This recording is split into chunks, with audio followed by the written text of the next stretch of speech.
Electrostatics तो subjective test का syllabus रहेगा पूरा इलेक्ट्रोस्टैटिक्स, है ना, और बाकी जेई मेन बेस्ड टेस्ट है वो पूरा रहेगा सिलेबस। देयर बी 2 पेपर्स बताया। ओके, कुछ कहना है किसी को, कोई सजेशन? वापस बोलो। इलेक्ट्रोस्टैटिक्स के साथ में 12th का नहीं है ना, इसलिए नहीं करेंगे, वो सब्जेक्टिव पैटर्न है ना, इसलिए।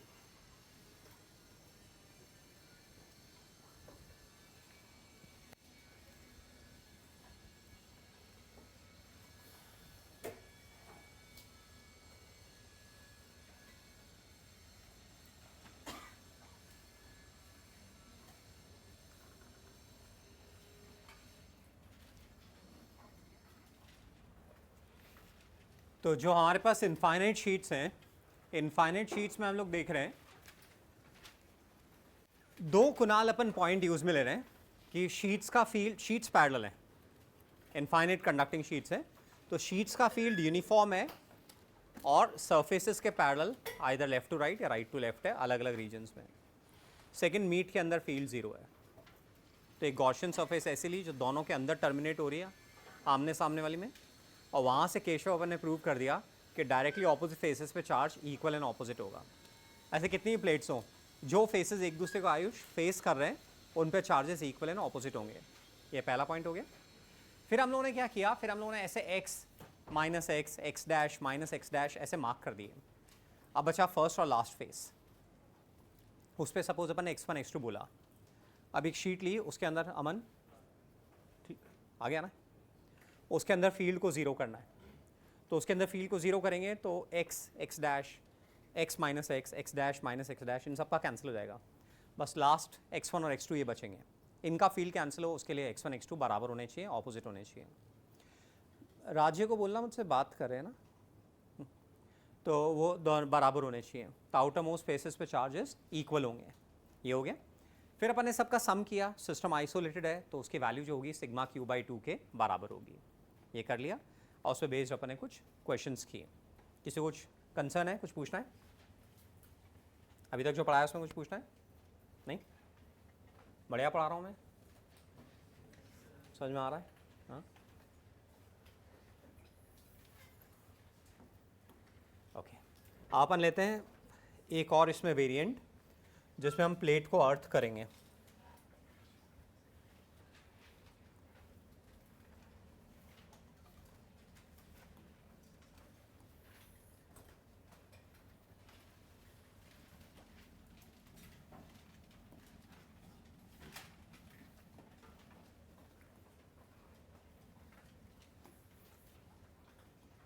लक्ष्य गर्ग है क्या?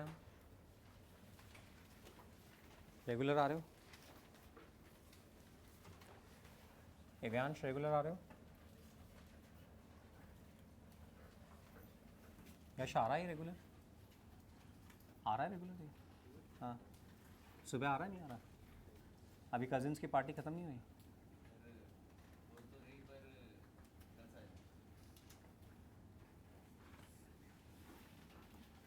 मेरा ही वेट कर रहे थे तो पहले बोल देते हैं।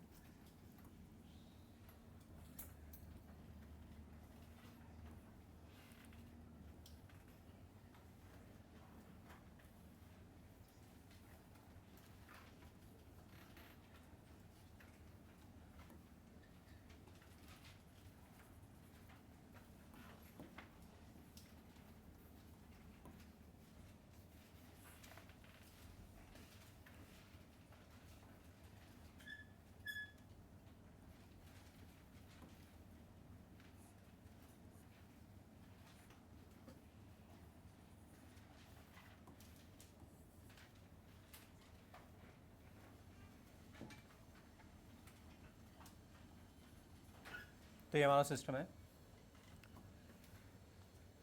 इसको हमने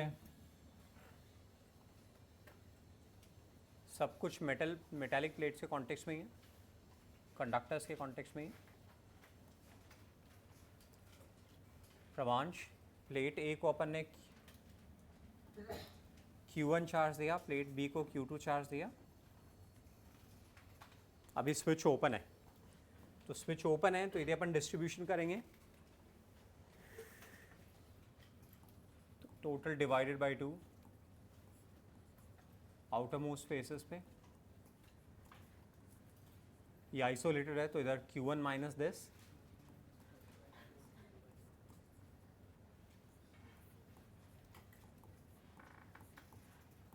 ये चार्ज डिस्ट्रीब्यूशन हो गया।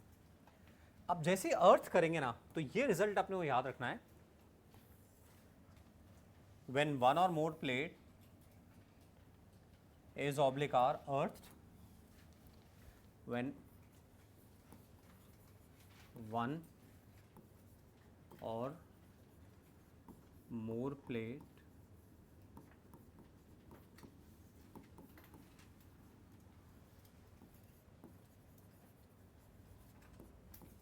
then total charge on the system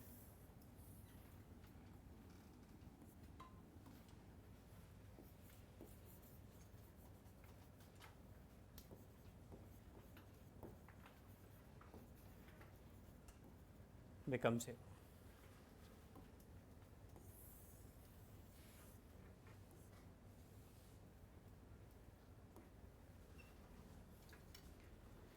When one or more plate is oblique or earth, the total charge on the system becomes 0. यहाँ एक्चुअली पोटेंशियल का फॉर्मूला नहीं है, अपन उसको दर्शन पोटेंशियल का फॉर्मूला लगा लें और फिर पोटेंशियल को 0 करें और वहाँ से अर्थ प्लेट पे चार्ज आ जाए कितना है। यहाँ पे इसको ऐसे समझ सकते हो लॉजिकली, इन दोनों प्लेट्स को इनफाइनाइटली एक्सटेंडेड मान लो, तो प्लेट्स के सिस्टम के बाहर जो फील्ड होगा ना वो होगा sigma q upon 2a epsilon not. वो साइन अपने आप केयर कर लेगा डायरेक्शन की, sigma q upon 2a epsilon not. हमारे जितनी भी प्लेट्स हैं, एक पे Q1 चार्ज, एक पे Q2, एक पे Q3, Q4 है और बिल्कुल आउटर मोस्ट रीजन में अपन फील्ड देख रहे हैं, तो मेरा जो कहना है जो फील्ड होगा वो होगा sigma q upon 2a epsilon not. जितने पॉजिटिव उनका राइट में, जितना नेगेटिव उनका लेफ्ट में, तो अपने आप प्लस माइनस केयर हो जाएगा, sigma q upon 2 epsilon naught. अब minus E dot D S from infinity to surface कर रहे हैं तो मेरे को 0 चाहिए, यानी कि बाहर ई कितना होना चाहिए, 0 होना चाहिए, तो सिग्मा क्यू शुड बी 0। तो इसलिए जब भी एक या एक से ज़्यादा प्लेट्स अर्थ होंगी तो सिस्टम पे टोटल चार्ज 0 हो जाएगा, बट वो सारी प्लेट जो आइसोलेटेड है उन पे जितना चार्ज दिया उतना का उतना ही रहेगा, उन पे उतना ही रहेगा। तो ये इसको एक फैक्ट की तरह लेके चलेंगे कि जब भी प्लेट्स का सिस्टम है और आयुष एक या एक से ज़्यादा प्लेट को अर्थ किया है तो फिर यादव टोटल चार्ज जो है उस पर अमन 0 हो जाएगा। सारी प्लेट्स में मिला के टोटल चार्ज 0। बोलो दक्ष।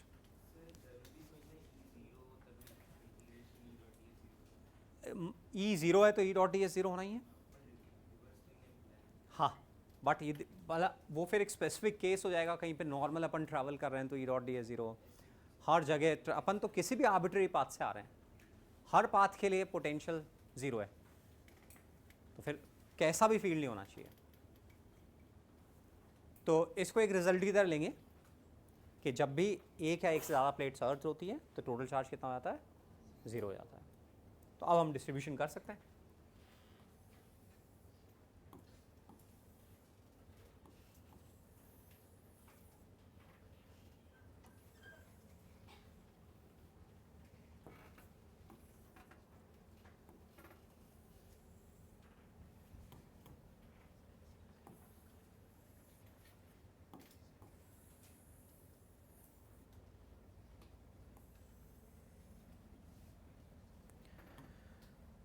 तो अब इस पे तो Q1 ही रहेगा, टोटल चार्ज 0 है, टोटल चार्ज 0 तो यहाँ पे 0,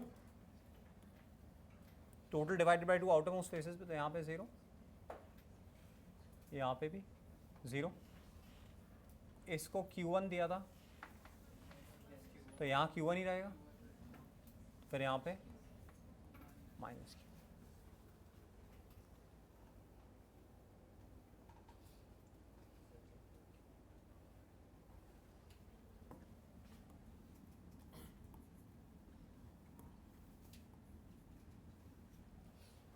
तो ये हो गया।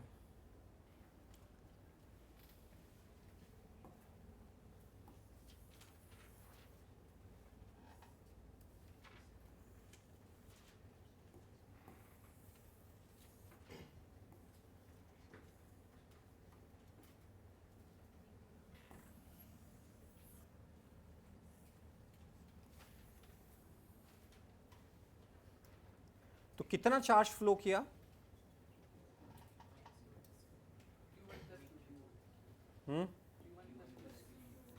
Q1 प्लस Q2 किधर से किधर फ्लो किया?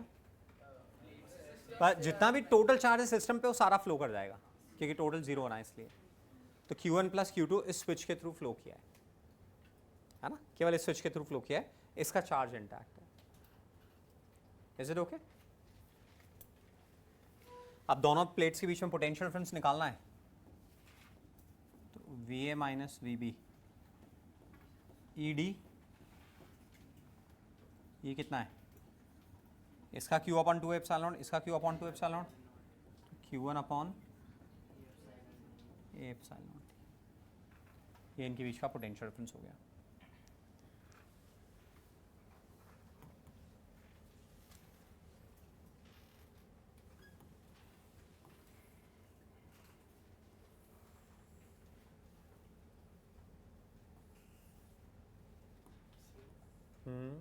अगर अपन एकदम लेफ्ट साइड इंफिनिटी से चार्ज प्लेट ए पे आते हैं तो उस पर भी कोई वर्क नहीं रहा तो उधर पोटेंशियल जीरो आएगा।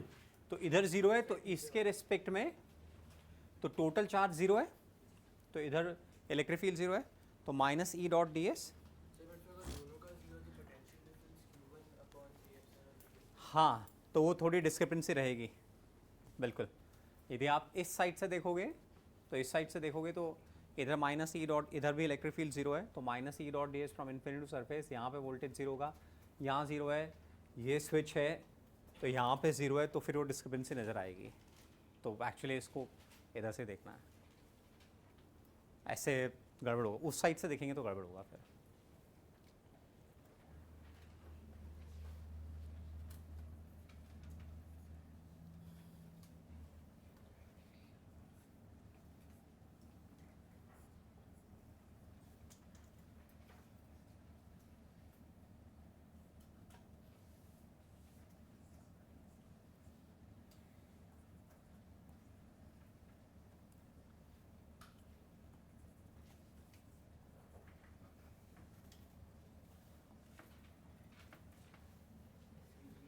Just a minute.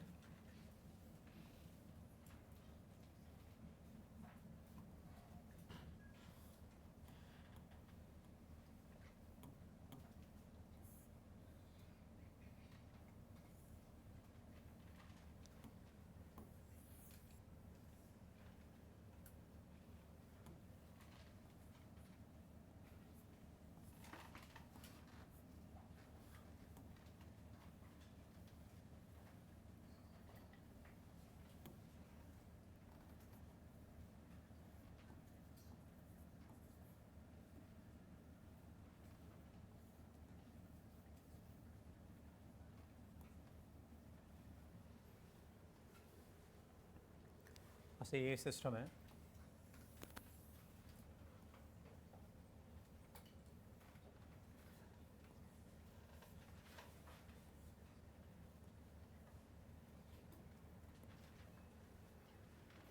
B plate को क्यू चार्ज दिया है,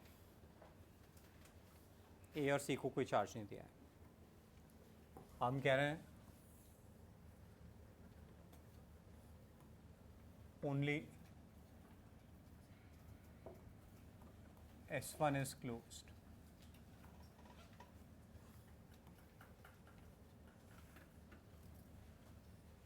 Only S1 is closed.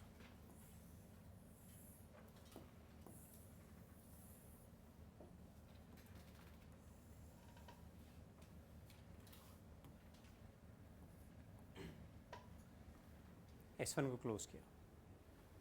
अब चार्जेस का डिस्ट्रीब्यूशन करना है। तो बॉटम लाइन क्या है? टोटल चार्ज कितना हो जाएगा? ज़ीरो हो जाएगा।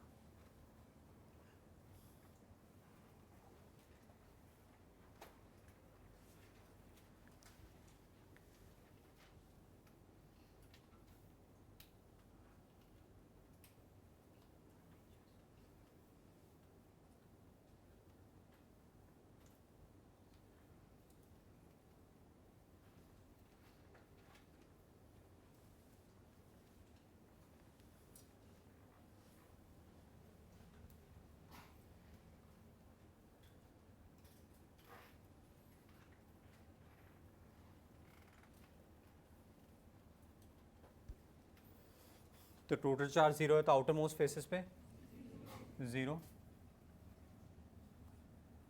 ए के इस फेस पे अभी नहीं बता पाएंगे, कहाँ से स्टार्ट करें, सी के लेफ्ट फेस से। सी आइसोलेटेड है, इधर 0 है तो इधर भी 0, इधर 0 है तो यहाँ पे भी 0, तो यहाँ पे Q माइनस Q, यानी कि plus Q charge has phloem from S1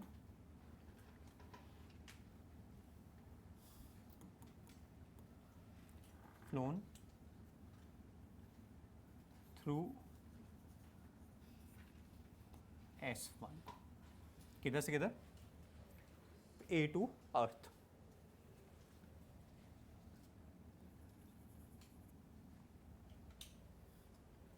सही, सेम ऐसे केवल S2 कनेक्ट करेंगे तो वो भी समझ में आ जाएगा। अब हम कर लेते हैं,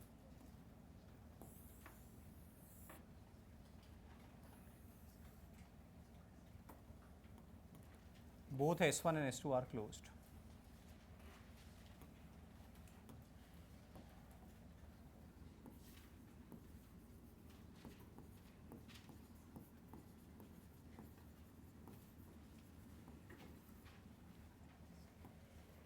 मैं S2 वाला एग्जाम्पल नहीं करा रहा हूँ, S2 वाला नहीं करा रहा हूँ क्योंकि वो S1 जैसे ही होगा।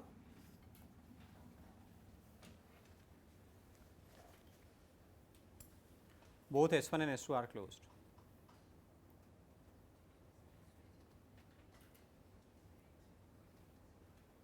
तो ऐसे में टोटल चार्जेस 0, तो आउटर मोस्ट स्पेसेस पे 0 0 हो गया।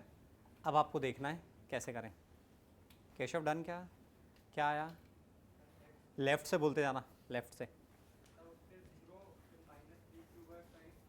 फिर minus 3Q/5 2Q/5 minus 2Q/5 and 0। और किसी का, दक्ष, दर्शन, वर्चस्व,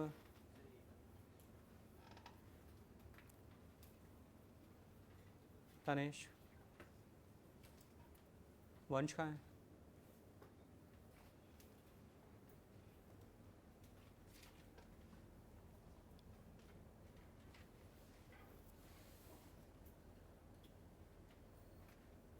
बात कहाँ अटक रहे हैं अपन, कौन सी स्टेप में अटक रहे हैं?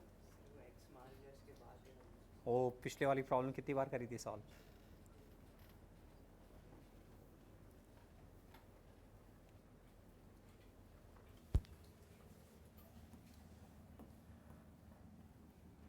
एक्स कहाँ लोगे?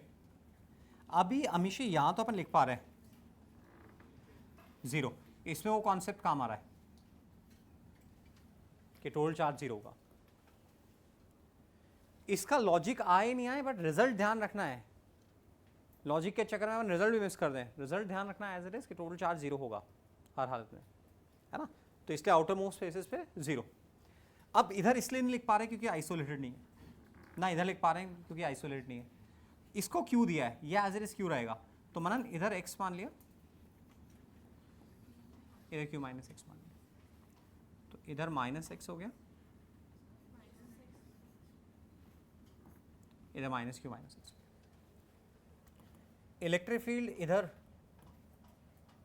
E1 इस तरफ होगा और इलेक्ट्रिक फील्ड E2 इधर इस तरफ होगा।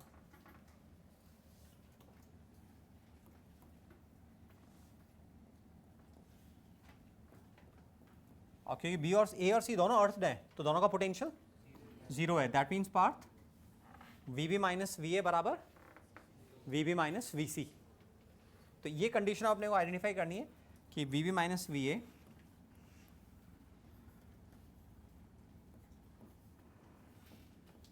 बराबर VB माइनस, केशव यही लगाए क्या, that is E1 D E2 1.5 E1 में केवल इन दोनों का फील्ड आएगा, इन दोनों कैंसिल हो जाएगा। X upon 2 epsilon naught, x upon 2 epsilon naught add होके x upon A epsilon naught, x upon A epsilon naught d बराबर अनन्या q minus x upon A epsilon naught 1.5 d. So 2d बराबर 2x बराबर 3q minus 3x, सो x बराबर 3q by 5। तो यहाँ से x आ रहा है 3q बाई।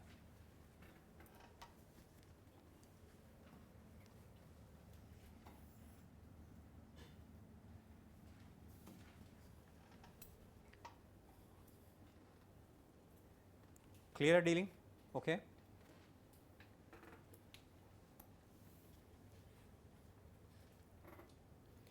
प्लेट्स वाले सिस्टम कर लिए, स्फीयर वाले सिस्टम कर लिए, अर्थिंग के, इलेक्ट्रोस्टैटिक प्रेशर कर लिया। छोटा सा एलिमेंट हटा देंगे तो रिमेनिंग का field sigma upon 2 epsilon not होगा, वो कर लिया अपन ने। कैविटी में चार्ज होता है, डिस्ट्रीब्यूशन कैसे करते हैं अंदर से बाहर, वो सारा कर लिया अपन ने। इस चार्ज की लोकेशन पे बाहर का डिस्ट्रीब्यूशन अफेक्ट नहीं होगा, ये सब अपन ने कर लिया। तो ये कंडक्टर्स की फैराडे केज क्या बताया था दक्ष? आगे दक्ष, फैराडे केज क्या बताया था? मेटालिक बॉक्स फैराडे केज है, उसके अंदर आउटसाइड फील्ड का इफेक्ट नहीं आएगा, तो वो फैराडे केज है। ठीक है, तो यहाँ हम इलेक्ट्रोस्टैटिक्स का समापन कर रहे हैं।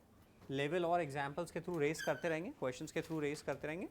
लेवल थ्योरी का समापन कर रहे हैं, क्वेश्चंस का कभी समापन नहीं होता, थ्योरी का समापन कर रहे हैं।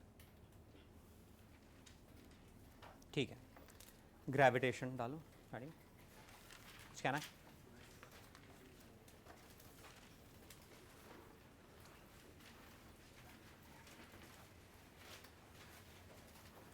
ये चैप्टर केक वॉक रहेगा, ड्यूअल वाले। अब जो मॉडर्न फेस वाला है वो पीछे से किया करो, अभी तो ड्यूअल ठीक है चला लो। तो ड्यूअल में कितने पेजेस छोड़ा, ऐसे कह रहे हो? या तो ग्रेविटेशन पीछे से कर लो, ऐसे कर लो।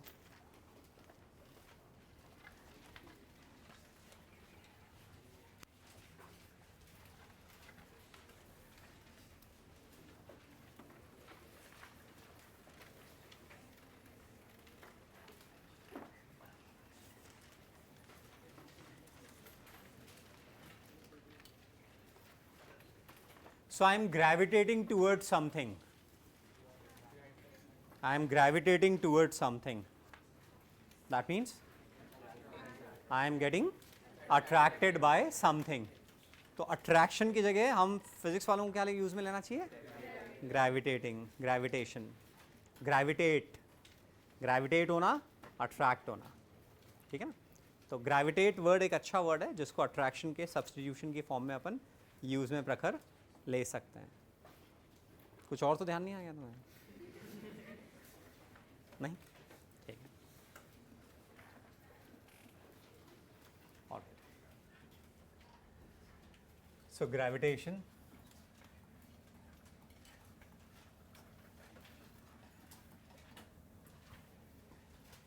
हम क्रोनोलॉजिकल ऑर्डर में नहीं पढ़ रहे हैं, इवेंट्स के हैपनिंग के ऑर्डर में नहीं पढ़ रहे हैं, हम थोड़ा कन्वीनियंस के ऑर्डर में पढ़ रहे हैं। तो ग्रेविटेशन में यदि किसी स्टैंडर्ड बुक को, हेलिडे स्निक को, किसी और को खोलोगे तो पहले केपलर मेंशन होगा और फिर उसके बाद में न्यूटन का मेंशन आएगा। केपलर ग्रेविटेशन के सीनियर है, न्यूटन के सीनियर है, सॉरी न्यूटन के सीनियर है। तो पहले केपलर का मेंशन होगा, फिर न्यूटन का मेंशन होगा। और हम जो ले रहे हैं पहले न्यूटन को मेंशन करेंगे, हम चैप्टर को सिस्टमैटिकली प्रॉब्लम सॉल्विंग के हिसाब से डेवलप कर रहे हैं, इसलिए तो हम पहले न्यूटन को मेंशन कर रहे हैं, फिर केपलर को तो चैप्टर के लास्ट में लेकर आएंगे। और उसकी ग्रेविटेशन की शुरुआत किससे होनी चाहिए? केपलर से होनी चाहिए, केपलर्स लॉ से होनी चाहिए, बट हम रिवर्स कर रहे हैं, है ना? तो हम न्यूटन्स लॉ ऑफ ग्रेविटेशन से स्टार्ट कर रहे हैं। तो चैप्टर छोटा है क्योंकि हमने इलेक्ट्रोस्टैटिक्स पढ़ लिया है, इसलिए चैप्टर छोटा है। 11th में पढ़ते हैं तो बड़ा होता। तो ग्रेविटेशन चैप्टर में यादव अपन 2 पार्ट्स ले सकते हैं। पहला पार्ट जो इलेक्ट्रोस्टैटिक्स से रिजेंबल कर रहा है और सेकेंड पार्ट जो डिफरेंट है। तो फर्स्ट पार्ट में अपन क्या करेंगे Jayesh? Newton's law of gravitation देखेंगे जो कि कूलम्ब फोर्स की रेप्लिका होगी। न्यूटन्स लॉ ऑफ ग्रेविटेशन देखेंगे, उसकी एप्लीकेशन देखेंगे, पॉइंट चार्जेस के कॉन्टेक्स्ट में एंड एक्सटेंडेड बॉडीज़ के कॉन्टेक्स्ट में। तो पहला अंकुश अपना न्यूटन्स लॉ ऑफ ग्रेविटेशन हो गया। उसके बाद में नेक्स्ट हमारा एक्सेलरेशन ड्यू टू ग्रेविटी, फिर ग्रेविटेशनल फील्ड आएगा सेकेंड। तो वो इलेक्ट्रिक फील्ड की रेप्लिका होगा ग्रेविटेशनल फील्ड। पॉइंट चार्ज का, अलग अलग चार्ज कॉन्फ़िगरेशन का, तो ऐसे ही पॉइंट मास का और अलग अलग मास कॉन्फ़िगरेशंस का। तो फिर हमारा ग्रेविटेशनल फील्ड आएगा। फिर ग्रेविटेशनल फील्ड के बाद में एक्सेलरेशन ड्यू टू ग्रेविटी आएगा, ये नया टॉपिक होगा। Then gravitation, acceleration due gravity के बाद में हम लोग ग्रेविटेशनल पोटेंशियल एनर्जी में आएंगे, जो इलेक्ट्रोस्टैटिक पोटेंशियल एनर्जी की रेप्लिका होगी। फिर ग्रेविटेशन पोटेंशियल पर आएगा, वो भी इलेक्ट्रोस्टैटिक पोटेंशियल की रेप्लिका होगी। ये 5 सेक्शन हुए। उसके बाद में हम लोग एस्केप वेलोसिटी पे आएंगे, जो नया होगा। फिर छठा हम लोग सैटेलाइट का मोशन देखेंगे अराउंड अर्थ, वो 6th पार्ट होगा। 7th पार्ट में फिर केपलर्स लॉज आ जाएंगे, प्लैनेटरी मोशन हम लोग देखेंगे 7th पार्ट में, प्लैनेटरी मोशन, केपलर्स लॉ आ जाएंगे। फिर 8th पार्ट में हम ट्रेजेक्टरीज देखेंगे कि अर्थ से हम लोग किलोमीटर पर सेकंड के ऑर्डर की स्पीड से ऑब्जेक्ट्स को लॉन्च करेंगे। तो ऐसे में अलग अलग एंगल्स पे अलग अलग स्पीड से लॉन्च करेंगे, तो ट्रेजेक्टरीज किस तरह की होंगी, वो 8th होगा। और 9th हमारा डबल स्टार सिस्टम होगा, कि डबल स्टार सिस्टम क्या होता है, उसके साथ कैसे डील करेंगे। तो पूरा चैप्टर मैथमेटिकल रहेगा और इलेक्ट्रोस्टैटिक्स का रिविजन भी हो जाएगा। छोटा भी रहेगा अब हमारे लिए चैप्टर। बस हमें क्या करना होगा, हमें कोई भी फॉर्मूला रिकॉल करना है तो हमें Q1 Q2 को अमन M1 M2 से रिप्लेस करना होगा। तो Q1 Q2 को हम M1 M2 से रिप्लेस करेंगे और 1/4 पाई एप्सिलॉन नॉट को अपन G से रिप्लेस करेंगे। और तीसरा चीज़ ये ध्यान रखेंगे कि ये हमेशा अट्रैक्टिव है, यहाँ रिपल्शन नहीं होगा, यहाँ हमेशा अट्रैक्शन होगा। तो अट्रैक्टिव फोर्स फील्ड है, वो अपन ध्यान रखेंगे। ठीक है ना। तो स्टार्ट करते हैं अपन। तो सबसे पहले न्यूटन्स लॉ ऑफ ग्रेविटेशन।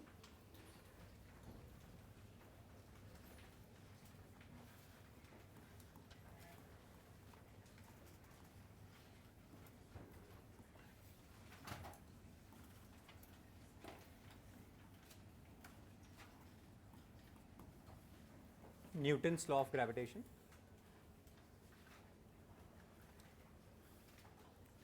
तो हमारे पास 2 पॉइंट मासेस हैं। पॉइंट मासेस का जस्टिफिकेशन दर्शन ये होगा कि दोनों ऑब्जेक्ट्स का साइज, उनके बीच में जो सेपरेशन है उसके कंपैरिजन में नेग्लिजिबल है। तो ऐसे में गर्वित अपन इन दोनों ऑब्जेक्ट्स को पॉइंट साइज ले रहे हैं। तुम्हारी उससे बात हुई थी? ओके। तो हम दोनों ऑब्जेक्ट्स का साइज, इनकी बीच में जो सेपरेशन है उसके कंपैरिजन बहुत छोटा है, तो इनको सुयश अपन पॉइंट मासेस ले रहे हैं। तो न्यूटन ने मैथमेटिकली डिड्यूस किया कि force between 2 point masses is proportional to product of their masses is proportional to 1/r², है ना। And so F proportional to m1 m2 upon r², so F is g m1 m2 upon r²। तो force जो है वो सुयश इनके बीच में हो जाएगा। तो फोर्स बिटवीन 2 पॉइंट मासेस, सो gravitational force between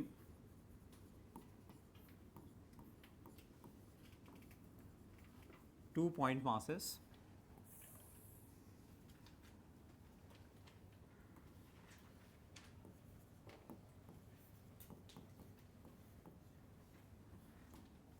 तो देखो ऐसा होता है, लोगों को सालों लग जाते हैं।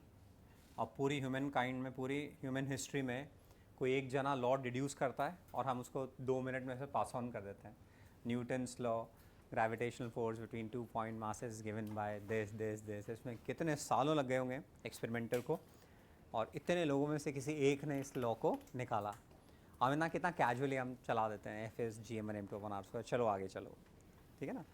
तो anyways, so gravitational force between 2 point masses is given by, तो कभी कभी हमें ऐसे अप्रिशिएट कर लेना चाहिए हमारे बड़े लोगों के एफर्ट्स को।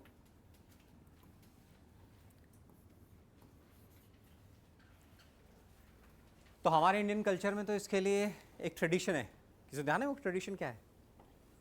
वो है गुरु पूजा। हमारे इंडियन ट्रेडिशन में इसके लिए एक पूरा मतलब वो है प्रोटोकॉल है गुरु पूजा, कि लोग पहले गुरु पूजा करते हैं। गुरु पूजा का मतलब क्या होता है कि आपको इतना कुछ इतने लोगों से मिला है एंड यू पे ग्रैटिट्यूड टूवर्ड्स एवरीवन। इतना सब कुछ हम पढ़ते हैं, सीखते हैं, इतनी डिवाइसेस हम काम में लेते हैं, सब हमें कहीं कहीं से मिली है। हमें लगता है पैसे देके खरीद ली, तो वो एक तरीका है कि भाई पैसे देके खरीद ली, फ़ोन खरीद लिया, ये खरीद लिया, वो खरीद लिया, किताब खरीद ली, किताब से पढ़ लिया, ये हो गया, that's okay. That's one level of living कि आप एक लेवल पे जी रहे हो। और एक दूसरा लेवल है जहाँ पे कि आप हर चीज़ के लिए थोड़ा अंदर से ग्रेटफुल रहते हो, आप थैंकफुल रहते हो। तो वो एक अलग लेवल पे आपको हम्बल रखता है, आपको ग्राउंडेड रखता है, आप लोगों के काम को अप्रिशिएट कर पाते हो, एक अलग लेवल पे आप लाइफ में अपना रोल प्ले कर पाते हो। तो आई ऑलवेज एडवोकेट कि हमारे अंदर वो सेंस ऑफ ग्रैटिट्यूड हमेशा प्रिवेल करना चाहिए। सुबह उठते हैं तो सबसे पहले आंखें बंद होनी चाहिए, और जितना कुछ हमारे पास में है, हमें लगता है कि यार कुछ नहीं है हमारे पास में, ये फुल्ली फंक्शनल बॉडी, यही अपने आप में एक बहुत बड़ी ब्लेसिंग है। बहुत सारे बच्चे ऐसे जो होते हैं, स्पेशल बच्चे होते हैं, स्पेशली एबल्ड बच्चे होते हैं, जो कि नॉर्मल वे में फंक्शनिंग नहीं कर पाते हैं, जो हमें काम बिल्कुल नॉर्मल लगते हैं, बोलना, खाना, पीना, उठना, चलना, इंटरैक्ट करना। एक बहुत बड़ा चंक है जिनके लिए कि लाइफ लॉन्ग ये चैलेंज है कि ये काम नहीं कर सकते हैं, है ना। हमारे अराउंड कोई हो तो हम उस लेवल की एम्पैथी रख सकते हैं। तो हमारी फुल्ली फंक्शनल बॉडी है। फिर हम एक ऐसी कंट्री में हैं जहाँ पे सब कुछ पीसफुल है। ठीक है, ऐसे सोशल मीडिया में जाओगे तो सब गड़बड़ है, डेमोक्रेसी का सत्यानाश हो रहा है, ये हो रहा है, वो हो रहा है। सोशल मीडिया में अलग फेस मिलता है। आज बताओ कहाँ डेमोक्रेसी का सत्यानाश हो रहा है, आपको मेरी लाइफ कैसे अफेक्ट हो रही है। तो खैर अलग पर्सपेक्टिव हो गए। तो एक ऐसी कंट्री में है जहाँ पे कि हमारी ज़िंदगी पीसफुली चल रही है। ऐसे बहुत सारी शिकायतें हो सकती हैं, बट स्टिल हमारी लाइफ पीसफुल चल रही है। हम कर सकते हैं जो हम करना चाहते हैं। फिर हमारे पेरेंट्स हैं, फैमिली है, घर है, और हमें अपनी लाइफ को बनाने के लिए पढ़ाई लिखाई मिल रही है, गाइडेंस मिल रही है, सब कुछ मिल रहा है। तो यदि सुबह का 1 मिनट आंखें बंद करके वो सिंसियर ग्रैटिट्यूड हम रोज़ पे करते हैं, रात में सोते वक्त पे करते हैं, इन सब से क्या होता है, हमारा एंजाइटी लेवल थोड़ा कम होता है, हमारा फियर थोड़ा कम होता है, और एक ब्लेसिंग वाली फीलिंग आती है कि आई एम ब्लेस्ड। तो छोटे छोटे जो ज़िंदगी में परेशानियाँ होती हैं, मम्मी ने डांट दिया, उसने ये कर दिया, ये हो गया, दोस्त से झगड़ा हो गया, ये वो, क्वेश्चन सॉल्व नहीं हो रहा, होमवर्क कंप्लीट नहीं हुआ, ऐसा वैसा, उन सबको हम बेटर वे में हैंडल कर पाते हैं। प्रैक्टिस करनी पड़ती है, प्रैक्टिस करनी पड़ती है।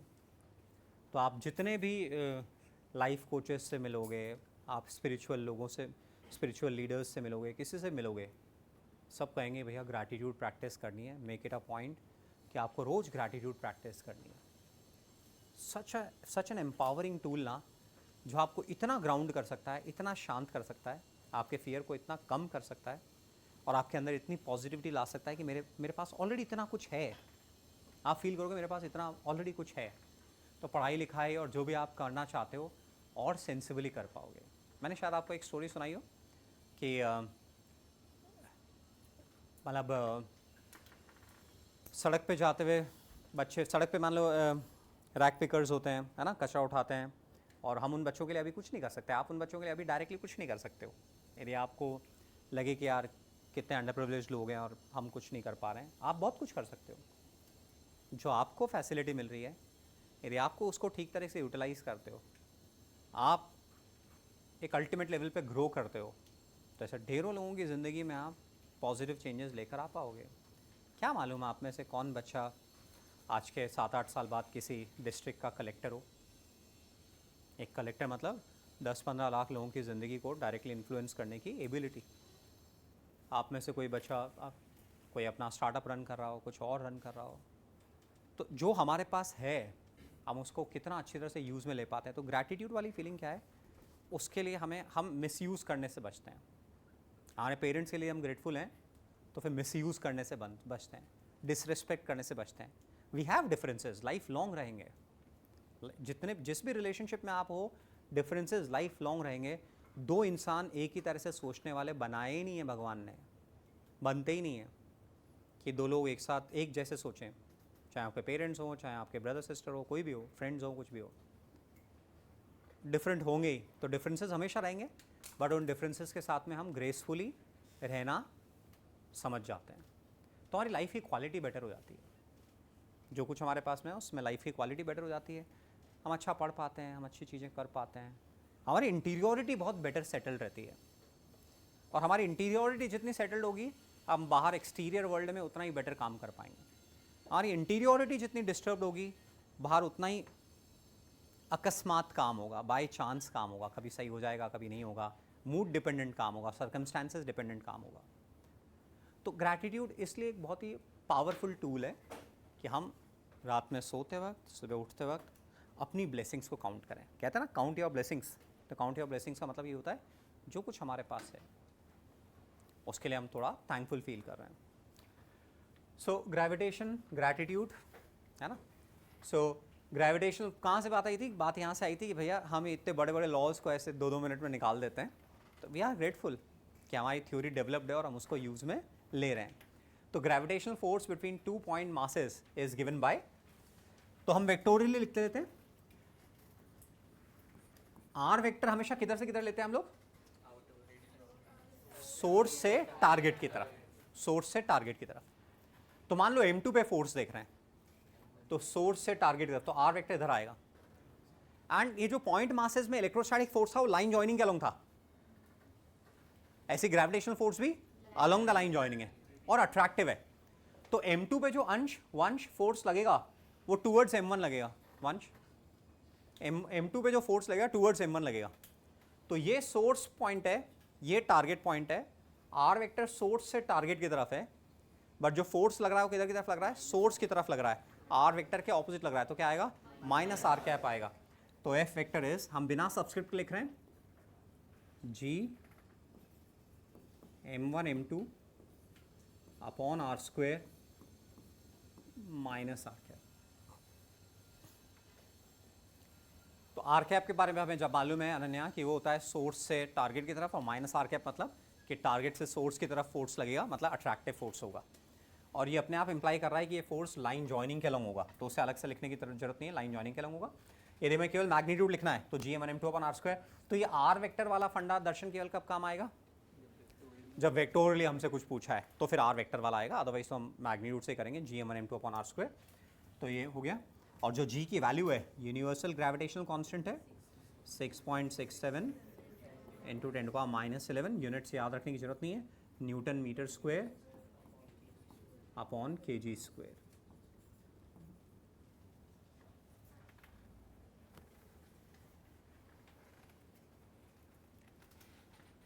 तो ग्रेविटेशनल फोर्स हमेशा अट्रैक्टिव है, मीडियम डिपेंडेंट नहीं है, इसीलिए यूनिवर्सल ग्रेविटेशनल कांस्टेंट है।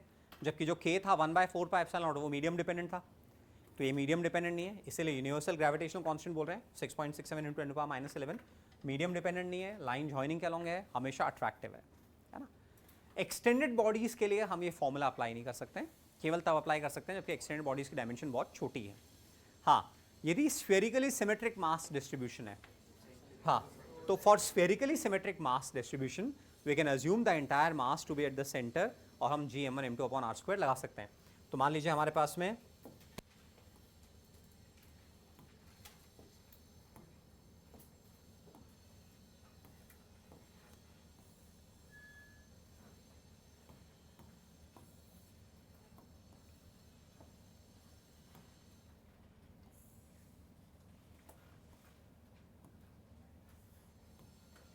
तो यहाँ centre to centre distance small R है, तो हम लिख सकते हैं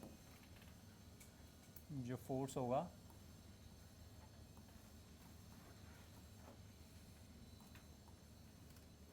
for spherically symmetric mass distribution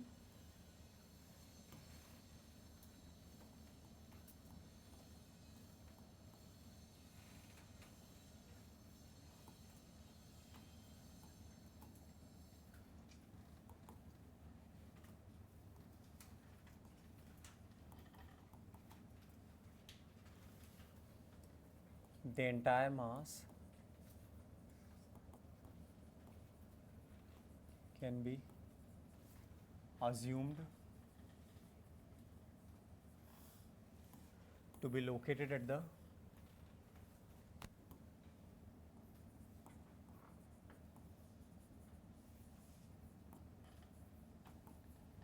center for points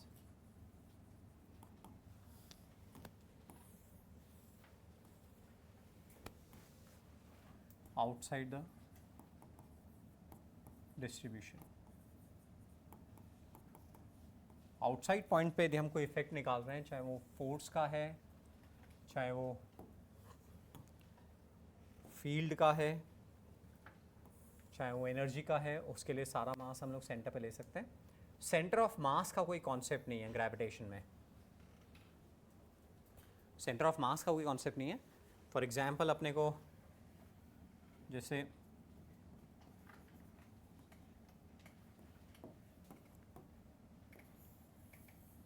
ये सपोज एक यूनिफॉर्म रॉड है,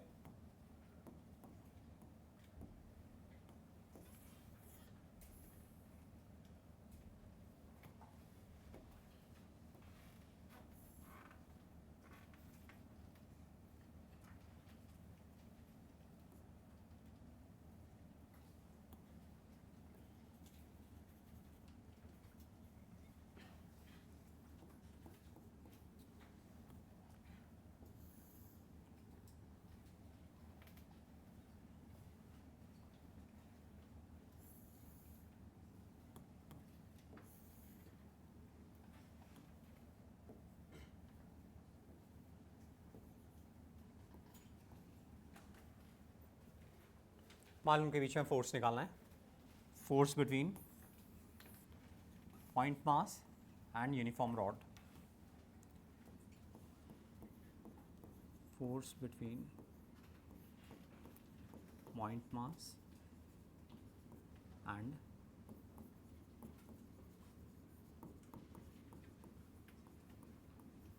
द यूनिफॉर्म रॉड.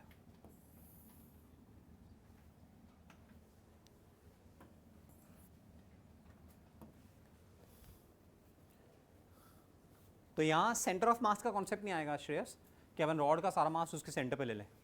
वो कॉन्सेप्ट नहीं है. अपने को इंटीग्रेट ही करना पड़ेगा. तो पॉइंट मास से एक्स पे जाओ, डी एक्स का एलिमेंट लो, पॉइंट मास से एक्स पे जाओ, डी एक्स का एलिमेंट लो,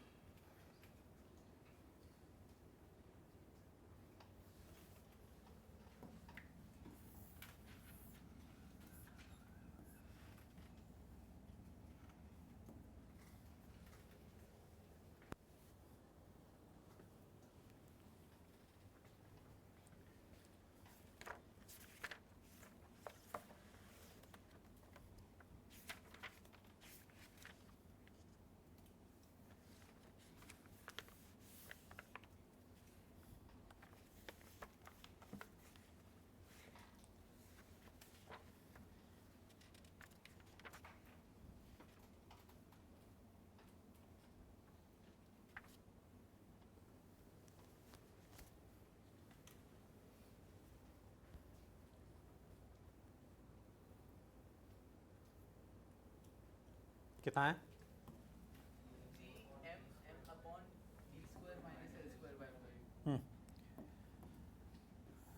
तो अपन एक्स पे गए,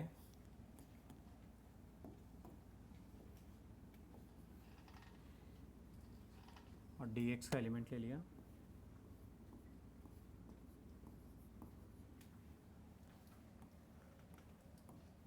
और फोर्स हो गया अपने पास में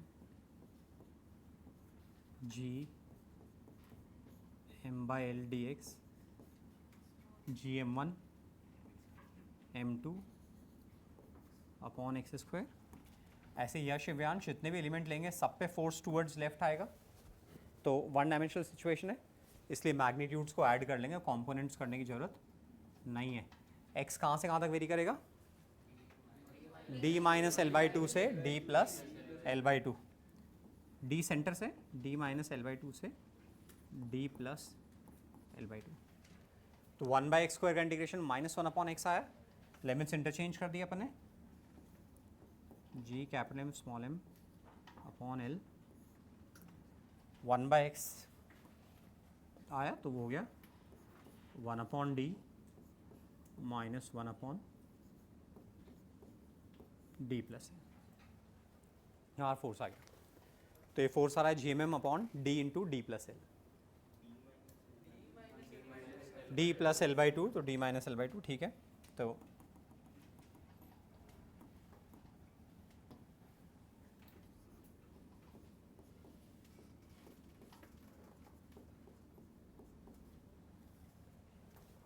तो GMM upon D square minus L square by 4, ये हमारी फोर्स की वैल्यू आ गई। तो यहाँ सेंटर ऑफ मास वाला कॉन्सेप्ट नहीं लगेगा, ठीक है ना, कि सारा मास सेंटर पे ले लें, वो नहीं लगेगा। क्यों कुछ कहना है? चलो मैं आगे।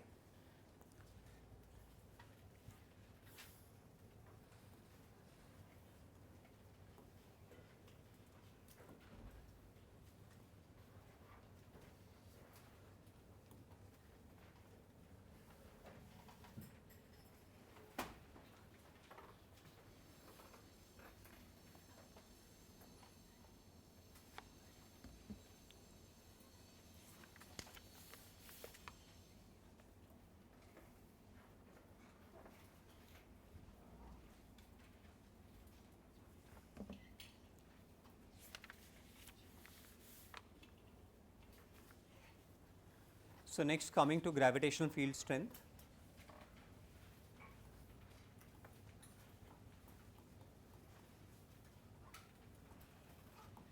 ग्रेविटेशनल फील्ड, तो जैसे एक चार्ज बॉडी का चारों तरफ इलेक्ट्रिक फील्ड था, ऐसे एक मास बॉडी का चारों तरफ ग्रेविटेशनल फील्ड है। So gravitational field is effect produced by a mass body in its surroundings. ये अपनी समझने के लिए कोई फॉर्मल डेफिनेशन नहीं है। Effect produced by a mass body in its surroundings. तो कोई भी मास ऑब्जेक्ट है तो उसका चारों तरफ ग्रेविटेशनल फील्ड होगा। तो हमारे बीच में क्या ग्रेविटेशनल फोर्स ऑपरेट हो रहा है? क्या मेरे और दक्ष यादव के बीच में ग्रेविटेशनल फोर्स ऑपरेट हो रहा है? क्या हो रहा है? तो फिर हम एक दूसरे की तरफ ग्रेविटेट क्यों नहीं हो रहे हैं? क्योंकि वो फोर्स बहुत कम है। जी की वैल्यू 6.67 इंटू 10⁻⁻11, बहुत छोटा नंबर है। तो ग्रेविटेशनल फोर्स तभी सिग्निफिकेंट होगा जबकि दोनों में से एक बॉडी मैसिव हो, प्लैनेट, सेलेस्टियल बॉडी, उस तरह की बॉडी हो। एक बॉडी बहुत मैसिव हो तभी ग्रेविटेशनल इफेक्ट्स सिग्निफिकेंट होगा, अदरवाइज वो इनसिग्निफिकेंट होगा। तो डे टू डे लाइफ में हम आपस में एक दूसरे की तरफ ग्रेविटेट नहीं होते हैं फोर्स के कॉन्टेक्स्ट में, क्योंकि वो ग्रेविटेशनल फोर्स बिल्कुल नेग्लिजिबल है इसलिए। बट अर्थ के ग्रेविटेशन को हम कभी नहीं छोड़ सकते हैं क्योंकि अर्थ बहुत मैसिव है। तो ग्रेविटेशनल इफेक्ट्स तभी सिग्निफिकेंट होंगे जबकि एक मास मैसिव है, एक की वैल्यू बहुत ज़्यादा है, तो ग्रेविटेशनल इफेक्ट सिग्निफिकेंट होंगे। तो ग्रेविटेशनल फील्ड, हमारे पास एक कोई मास बॉडी है, तो जैसे चार्ज बॉडी का इलेक्ट्रिक फील्ड है, ऐसे ही मास बॉडी का ग्रेविटेशनल फील्ड है। ग्रेविटेशनल फील्ड क्यों डिफाइन कर रहे हैं? इसलिए डिफाइन कर रहे हैं ताकि हमें फोर्स की कैलकुलेशन को स्टैंडर्ड शेप्स के लिए बार बार स्क्रैच से नहीं करना पड़े। बड़ा एग्जाम्पल्स डलवाओ ग्रेविटेशन के, फोल्डर बना के ना। हेलो, हाँ, ग्रेविटेशन के एग्जाम्पल डलवाना फोल्डर बना के, भूपेश जी से। तो ये हमारे पास एक मास ऑब्जेक्ट है और इसका चारों तरफ ग्रेविटेशनल फील्ड है। तो जैसे इलेक्ट्रोस्टैटिक फील्ड अपन ने डिफाइन किया था, यदि हमें किसी पॉइंट पे ग्रेविटेशन इलेक्ट्रोस्टैटिक फील्ड डिफाइन करना है तो वहाँ एक पॉइंट चार्ज रखेंगे, उस पर फोर्स निकालेंगे और फिर फोर्स को चार्ज से डिवाइड करेंगे। Same gravitational field E is F upon M, ठीक है, E is F upon M। So force exerted on a unit mass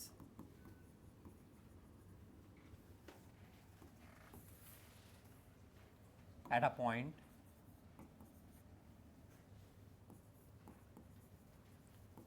is equal to strength of gravitational field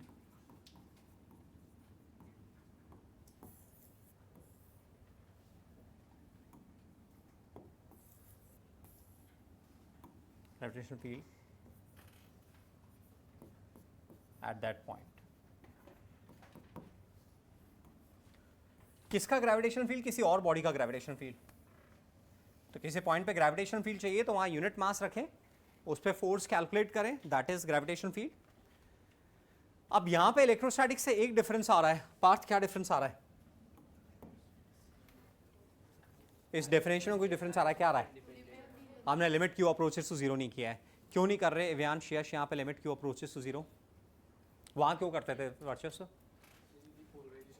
क्योंकि यदि ये चार्ज सिग्निफिकेंट है तो इधर पोलराइजेशन हो जाता था इस ओरिजिनल बॉडी के। हम यहाँ पे चार्ज क्यों रख रहे हैं? इसका फील्ड फाइंड करने के लिए ग्रेविटी इलेक्ट्रोस्टैटिक्स में। अब यहाँ चार्ज रखा और सिग्निफिकेंट है तो इस डिस्ट्रीब्यूशन को ऑल्टर कर देगा। तो हम बोलते थे ये वाला चार्ज इस चार्ज की कंपैरिजन में जीरो को अप्रोच कर रहा है ताकि इस ओरिजिनल डिस्ट्रीब्यूशन को ऑल्टर नहीं करे। तो यहाँ ऐसा क्यों नहीं कर रहे? मास अप्रोचिंग टू जीरो, क्योंकि इधर कोई इंडक्शन इफेक्ट नहीं है, यहाँ कोई इंडक्शन इफेक्ट नहीं है। इस बॉडी को अपन फिक्स कर रखा है, तो यहाँ मास रख रहे हैं, इसका डिस्ट्रीब्यूशन अफेक्ट नहीं होगा, मास डिस्ट्रीब्यूशन ऐसे चेंज नहीं होता है, ठीक है ना। तो इसलिए यहाँ पे अपन लिमिट नहीं लगा रहे हैं, जस्ट एफ अपॉन एम कर रहे हैं। तो यूनिट क्या होगी? ऐसा यूनिट इज न्यूटन पर केजी, न्यूटन पर किलोग्राम। ऐसा यूनिट इज, लिखने की जरूरत नहीं, ऐसा यूनिट इज न्यूटन पर केजी। ये हो गया हमारा। और जिधर फोर्स लगेगा उधर ही फील्ड होगा। फोर्स अट्रैक्टिव है तो फील्ड भी कैसा होगा? अट्रैक्टिव होगा। तो this is gravitational field. So now, तो यदि हमें किसी पॉइंट पे ग्रेविटेशनल फील्ड मालूम है तो वहाँ एम मास पे फोर्स कितना लगेगा? M E. जैसे वहाँ पे क्यू ही होता था ऐसे यहाँ पे फोर्स एम ई होगा। जो फील्ड की डायरेक्शन होगी उसी डायरेक्शन में फोर्स लगेगा। वहाँ तो ऐसा था प्लस क्यू चार्ज पे फील्ड की डायरेक्शन है, माइनस क्यू चार्ज पे फील्ड के ऑपोजिट। बट यहाँ पे क्योंकि मास हमेशा पॉजिटिव है तो जो किसी पॉइंट पे फील्ड की डायरेक्शन है वही उस पॉइंट पे एम मास रखने पे फोर्स की डायरेक्शन होगी। तो this is gravitational field. Now gravitational field due to a point mass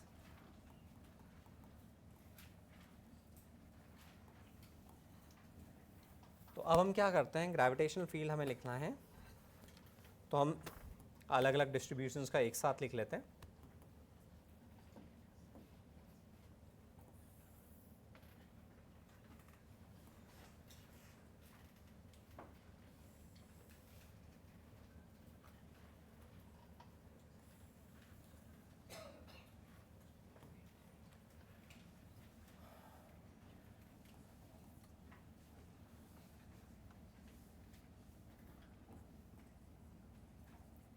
point mass, ठीक है। तो पॉइंट मास का उधर वाला फॉर्मूला ध्यान करो कि क्यू अपॉन आर स्क्वेयर, तो यहाँ पे हो जाएगा G M by are square. और क्योंकि अट्रैक्टिव है minus are cap, G M by are square minus are cap.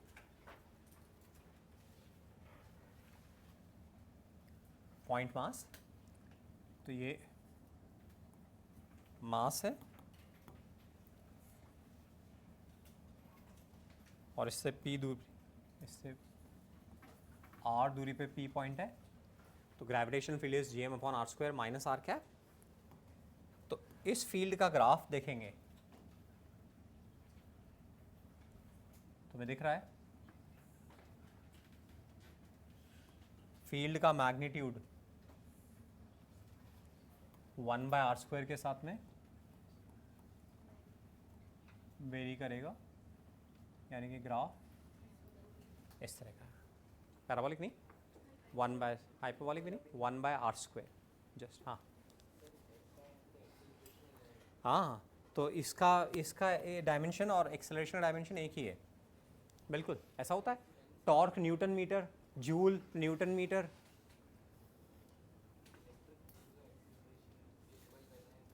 मैं वही, ऐसे कई फिजिकल क्वांटिटीज़ होती हैं जिनका कॉन्टेक्स्ट अलग अलग होता है बट यूनिट सेम आती है। Torque newton metre, work newton metre, yes no, ठीक है। सेकंड रिंग ले लेते हैं अपन, gravitation field due to ring.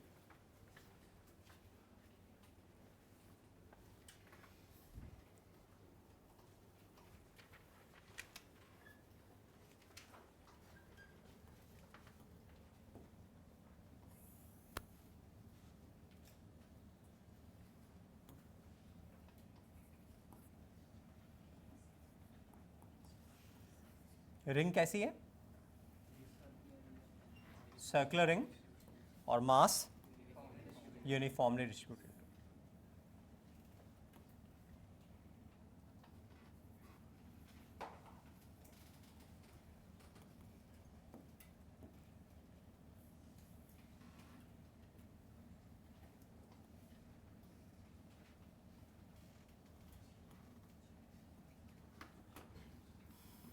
तो उधर ध्यान करो, K Q X upon are square plus X square to the power 3/2, तो G M X X square plus R square to the power 3/2 directed towards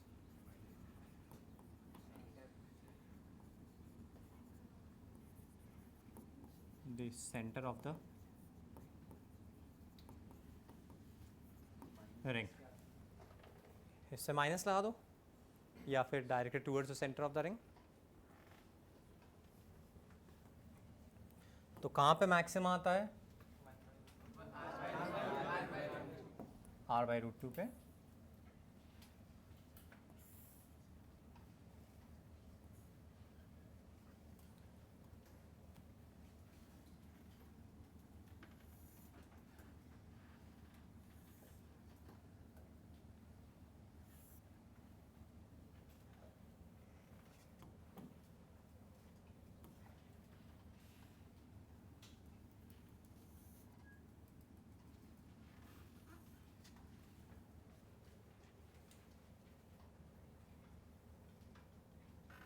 गड़बड़ बनाया ना, तो x बराबर r/√2 में मैक्सिमम है।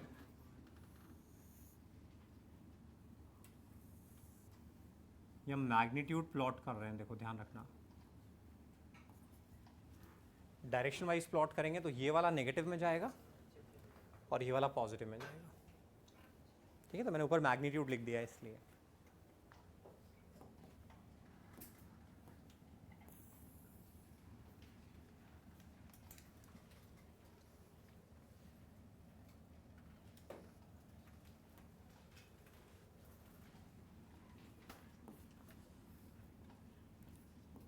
spherical shell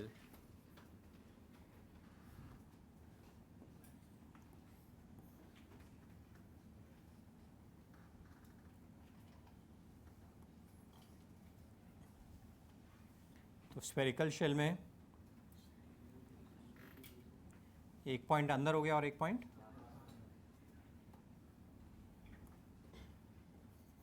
बाहर हो गया। तो अंदर फील्ड 0 होता है, बाहर के क्यू अपॉन आर स्क्वायर होता है, G M upon are square minus are cap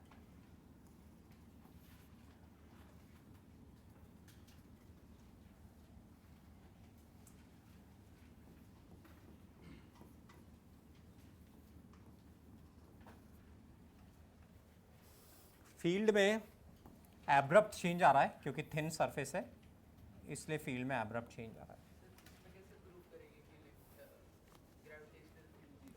इसमें ग्रेविटेशनल फील्ड कैसे ज़ीरो होता है? इसमें अपन एलिमेंट्स लेके प्रूव कर सकते हैं, गॉस सॉलिड एंगल से प्रूव कर सकते हैं।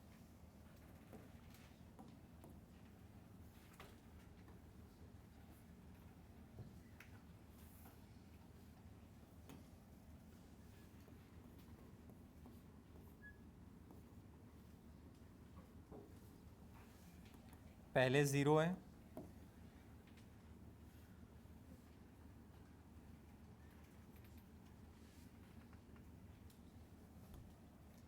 फिर सडनली वैल्यू जंप कर रही है,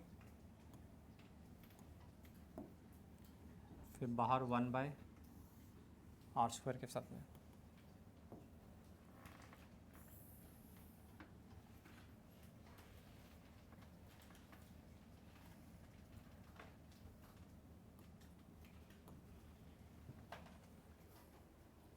ठीक, देन सॉलिड स्फीयर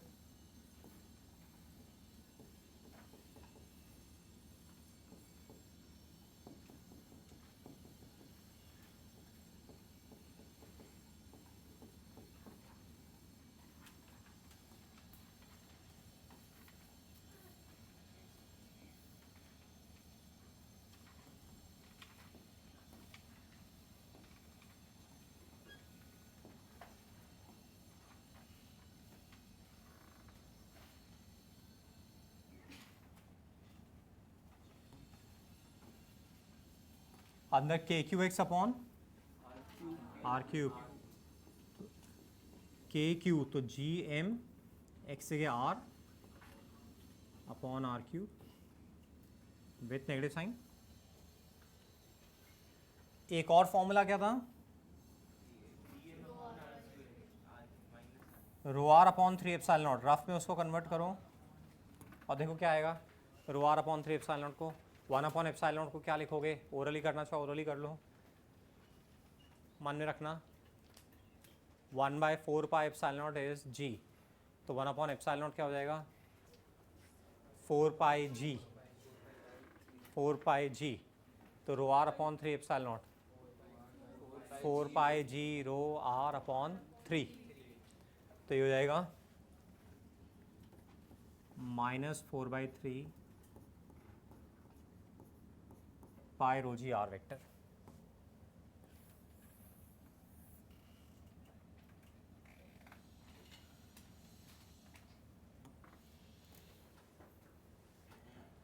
फॉर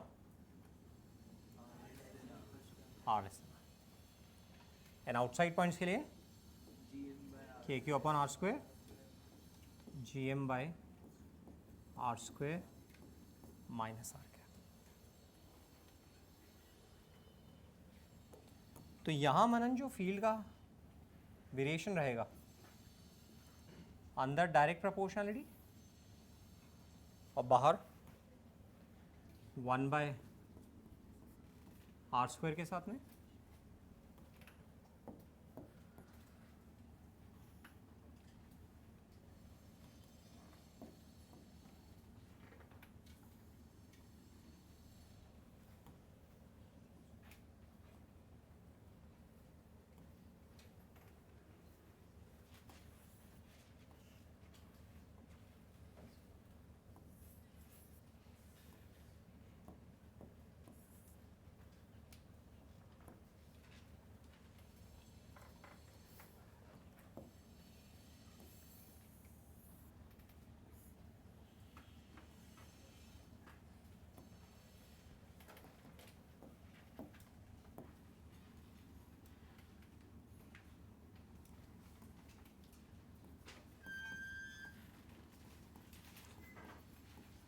तो कुछ कॉग्निटिव लोड आ रहा है क्या, नहीं कुछ कॉग्निटिव लोड नहीं आ रहा।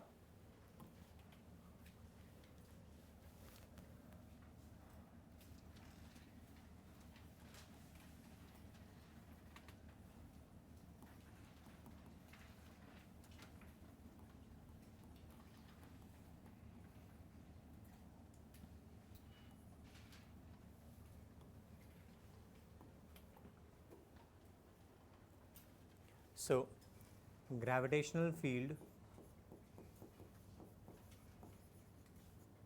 due to a continuous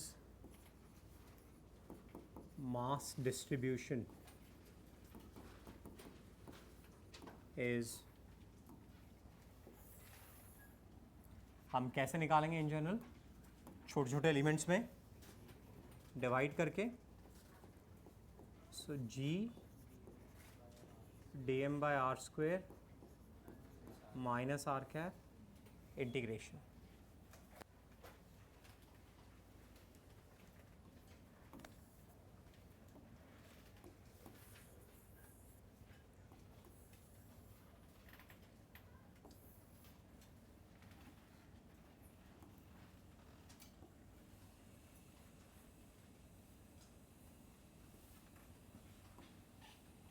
छोटा सा एलिमेंट लिया,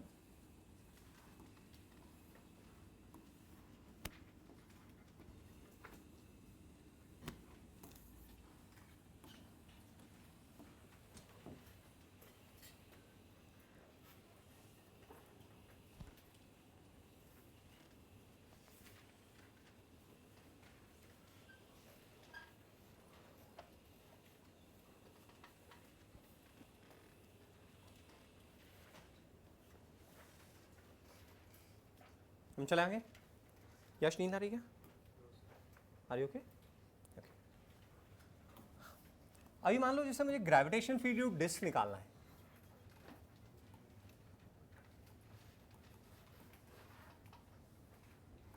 due to a uniform disc. तो अब ये स्टैंडर्ड फॉर्मूला नहीं है, है ना, मैं आपको बस निकालने का तरीका बता रहा हूँ। तो अपन क्या करेंगे, इलेक्ट्रोस्टैटिक्स की सिचुएशन, कोई भी ऐसी सिचुएशन जो स्टैंडर्ड नहीं है, तो इलेक्ट्रोस्टैटिक्स रिकॉल करेंगे और उसको कन्वर्ट कर लेंगे। तो इलेक्ट्रोस्टैटिक्स का फॉर्मूला ध्यान करो, सिग्मा बाई 2 एप्सिलॉन नॉट। तो देखो ग्रेविटेशनल फील्ड, तो सिग्मा बाई 2 एप्सिलॉन नॉट, तो सिग्मा बाई 2 एप्सिलॉन नॉट को लिखेंगे 1 बाई एप्सिलॉन नॉट को लिखेंगे 4 बाई जी, तो 4 pi G sigma by 2 epsilon naught, 1 by epsilon naught 4 pi G, and 1 minus x upon under root x square plus r square. अपन ने क्या use में लिया, सिग्मा बाई 2 एप्सिलॉन नॉट को use में लिया और उसको कन्वर्ट कर दिया। आप सिग्मा को मास के टर्म्स में लिखना है, अपन लिख सकते हैं, ठीक है। मान लो हमारे पास एक लॉन्ग वायर है, gravitational field due a long uniform wire, तो वर्चस्व लॉन्ग वायर का ग्रेविटी इलेक्ट्रोस्टैटिक फील्ड क्या है, 2k लैम्डा बाय आर, तो E is 2g lambda by R minus R क्या, ठीक है। Gauss theorem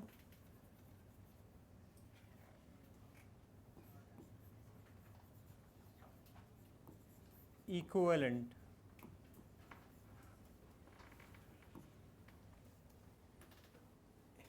in gravitation,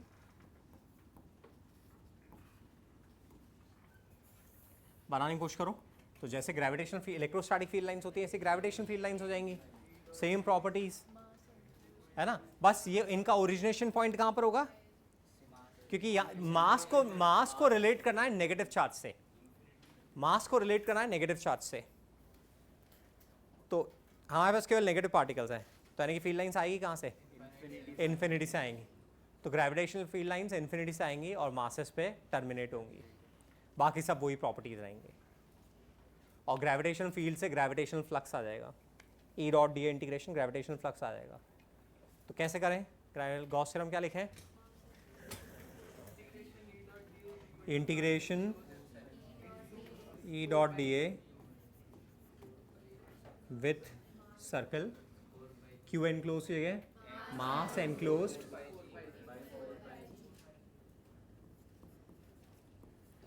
upon epsilon naught 4 pi G. कुछ एक और चीज चेंज करनी है, वो क्या है, कुछ और मॉडिफिकेशन भी करना है।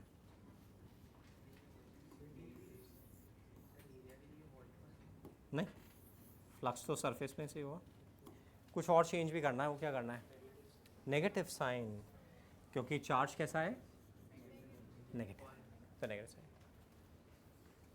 तो ई डॉट डी ए बराबर Q enclose upon epsilon not, ये सारा क्यू नेगेटिव है, तो यहाँ माइनस साइन आएगा।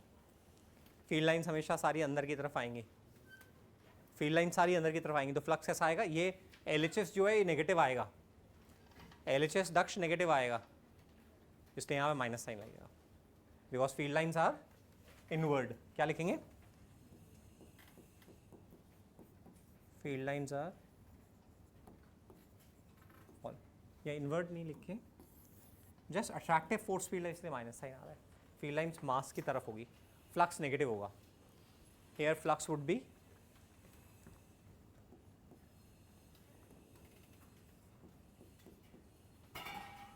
net flux would be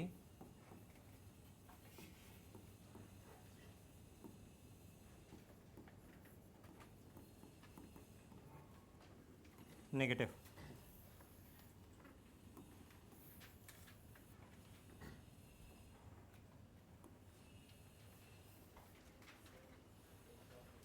वापस देखो, E dot d A is Q enclose upon epsilon not, तो E डॉट डी ए वही रहेगा, और ये सारी फील्ड लाइंस अंदर की तरफ आएंगी, मास को एनक्लोज जो हो रहा है उसकी तरफ आएंगी। तो इनवर्ट फील्ड लाइंस कैसा कंट्रीब्यूशन करती है, नेगेटिव, तो इसलिए श्रेयस तनिष्क ये फ्लक्स नेगेटिव आएगा। क्यू एनक्लोज की जगह M enclose, 1 upon epsilon naught की जगह 4 पाई जी।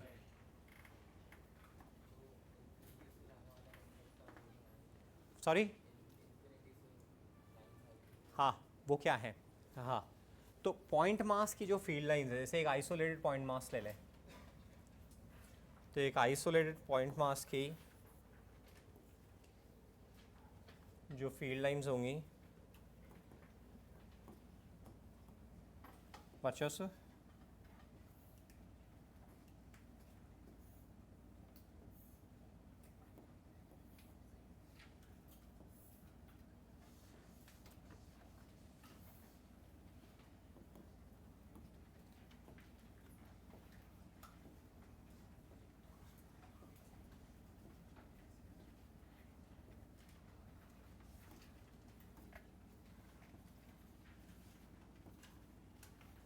ऐसी फील्ड लाइंस होंगी। तो इसके अराउंड यदि गॉसियन सरफेस लेंगे तो फ्लक्स कैसा आएगा, नेगेटिव आएगा। एम एन क्लोज और 1 अपॉन एप्सिलॉन नॉट रिप्लेस होगा 4 पाई जी से। मैं क्लियर साउंड कर रहा हूँ क्या, 1 अपॉन एप्सिलॉन नॉट रिप्लेस हुआ 4 पाई जी से, क्यू एन क्लोज रिप्लेस हुआ M enclose minus M enclose, क्योंकि नेगेटिव चार्ज है इसलिए। लास्ट में ओके है क्या, चले लूँ आगे? कुछ कहना है? मैं यहाँ पे हूँ, पूछो आराम से मुझसे। हाँ, क्योंकि वही फोर्स फील्ड हुई है ना मैथमेटिकली, वही 1 upon are square minus are cap, वही वेरिएशन है सारा। फील्ड लाइंस का पैटर्न वही है जो पॉइंट चार्ज का था, वही पॉइंट मास का फील्ड लाइंस का पैटर्न है। यही प्रूव हो जाएगी बिल्कुल सेम वे में, सॉलिड एंगल से प्रूव हो जाएगी।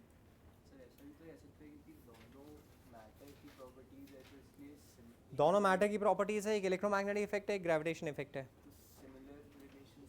सिमिलर रिलेशंस आ रहे हैं बिल्कुल, ठीक है। तो एक्सेलरेशन टू ग्रेविटी, अब हम ये थर्ड टॉपिक, मैं इसके एग्जाम्पल नहीं करा रहा हूँ क्योंकि बिल्कुल ग्रेविटेशन वाले इलेक्ट्रोस्टैटिक्स वाले ही हैं। आप मॉडल खोलोगे और खुद एग्जाम्पल करोगे, उसमें से सोल्यूशन है वहाँ पे, बस एक एक करके देखना है अपने को ताकि अपन अडेप्ट हो जाए। तो गॉस थ्योरम का इक्विवेलेंट किसी एग्जाम में कभी क्वेश्चन मिलेगा आपको तो उस समय ऑन द स्पॉट ये याद नहीं करना है आपको, दिमाग में बेसिक चीज़ें क्या रखनी है कि फील्ड लाइंस इनवर्ड है, फ्लक्स नेगेटिव होगा, ये ध्यान रखना है। Q enclose M enclose से रिप्लेस होगा और 1 upon 4 pi epsilon naught capital G से रिप्लेस होगा। ऐसे ही मान लो थिन इनफाइनाइट शीट का फील्ड ध्यान करना है, ग्रेविटेशनल फील्ड। अब किसी टेस्ट में ऐसा क्वेश्चन मिल जाएगा कि हम एक ऐसे प्लैनेट पे हैं जो कि फ्लैट शेप में है, फ्लैट शीट के शेप में है, फ्लैट इनफाइनाइट शीट के शेप में है, वहाँ पे ग्रेविटेशन फील्ड के साथ डील करना है ना। तो उस समय ऑन द स्पॉट ध्यान करना है। तो शीट का फील्ड क्या होता है, sigma by 2 epsilon not, sigma by 2 epsilon not. तो सिग्मा बाई 2 और 1 अपॉन एप्सिलॉन नॉट रिप्लेस होगा 4 पाई जी से, दैट्स इट, आ गया फॉर्मूला। अब हमेशा टूवर्ड्स होगा, यहाँ पे माइनस एन कैप में होगा ना। तो gravitational field due to a thin infinite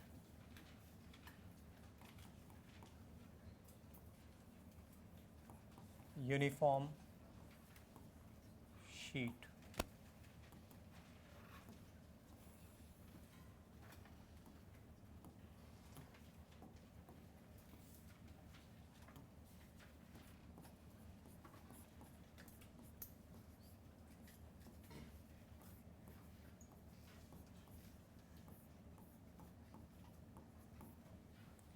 minus N cap show कर रहा है किधर की तरफ है, खुद की तरफ।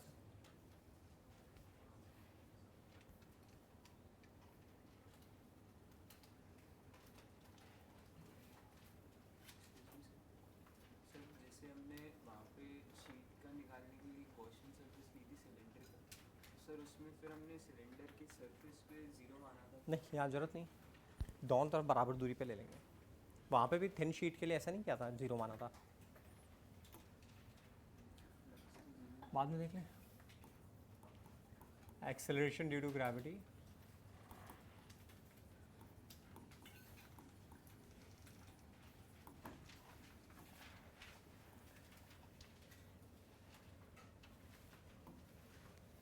So acceleration produced due to gravitational force of earth is acceleration due to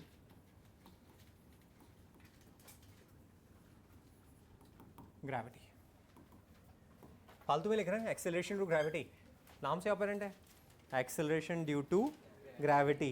तो ग्रेविटी से जो एक्सेलरेशन आ रहा है that is acceleration due gravity. The only force acting is gravitational field of earth. तो उससे ऑब्जेक्ट में जो एक्सेलरेशन आ रहा है that is acceleration due to gravity. मान लो लक्ष्य अपन ये कहना चाह रहे हैं किसी ऑब्जेक्ट को ग्रेविटेशनल फोर्स के इन्फ्लुएंस में छोड़ दो और कोई फोर्स नहीं है, केवल ग्रेविटेशनल फोर्स का इन्फ्लुएंस है, तो उस समय अंकुश जो एक्सेलरेशन होगा that is acceleration due to gravity. ठीक है ना. तो एक्सेलरेशन ड्यू ग्रेविटी कैसे निकालेंगे? अर्थ की वजह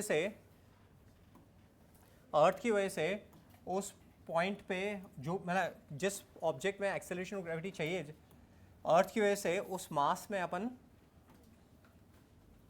पहले सरफेस पे देख लेते हैं. चलो, तो अर्थ की सरफेस के बिल्कुल close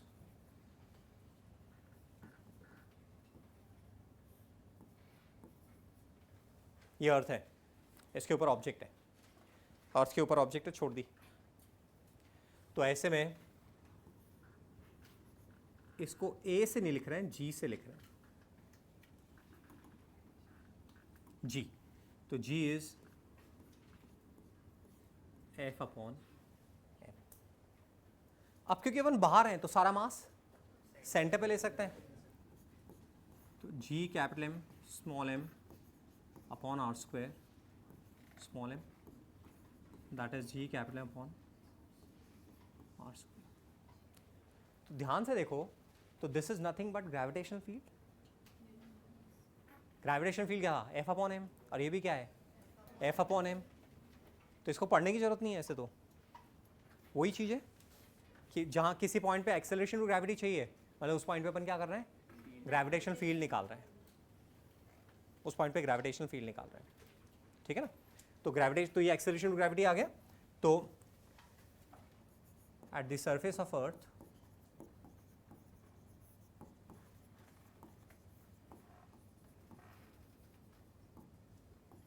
G is gm upon are square,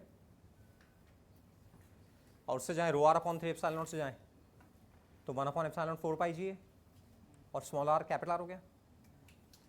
तो क्या देखो ये आ जाएगा क्या?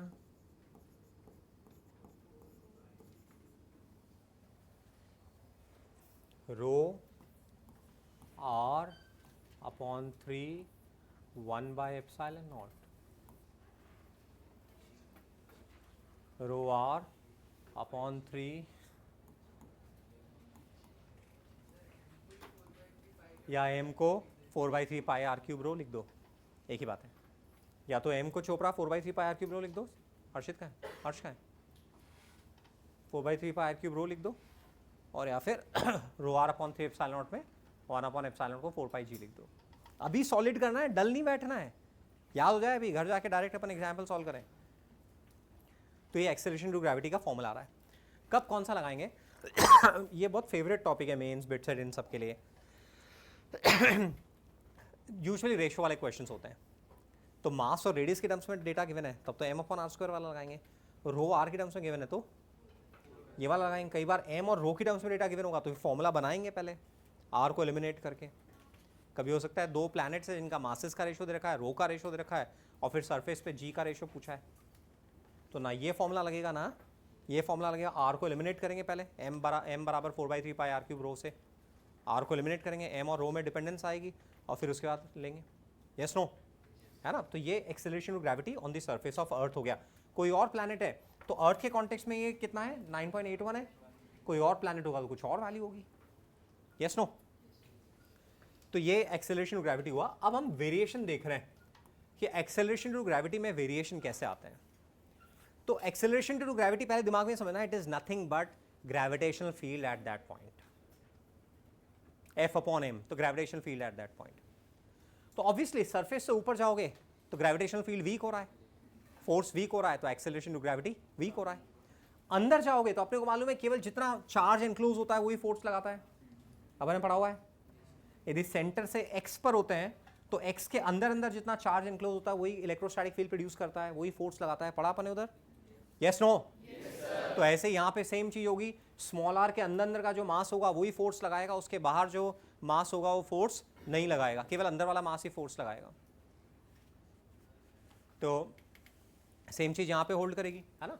तो ऐसे में ऊपर हाइट पे जाएंगे तो फील्ड वेरी करेगा, जी वेरी करेगा, अंदर जाएंगे तो फील्ड वेरी करेगा। तीसरा हम लोगों ने अभी रोटेशन को इग्नोर किया है, रोटेशन की वजह से वेरी करेगा। तो ये तीन मैथमेटिकल एस्पेक्ट्स अपने को लेनी है, हाइट, डेप्थ, रोटेशन। चौथा नॉन स्फीयरिसिटी, अर्थ परफेक्ट स्फीयर नहीं है, इक्वेटर पे डायमीटर ज़्यादा है पोल्स की कंपैरिजन में, वो मैथमेटिकल वेरिएशन हमारे पास नहीं होगा, बस हम बोल रहे हैं कि भाई उसकी वजह से भी प्लेस टू प्लेस वेरी करेगा। फिर पांचवा हम मान रहे हैं यूनिफॉर्म स्फीयर, जबकि यूनिफॉर्म स्फीयर नहीं है, तो उसकी वजह से भी एक्चुअल जी की वैल्यू में चेंज आएगा, अलग अलग जगहों पर अलग अलग वैल्यू होगी। तो वो रीजन अपन लिख रहे हैं। तो पहला अपन लिख रहे हैं variation in G due to height. Height या एल्टीट्यूड मतलब सरफेस से ऊपर, एल्टीट्यूड या हाइट एक ही बात हो गई। कुछ कहना है क्या? कुछ कहना है विशेष?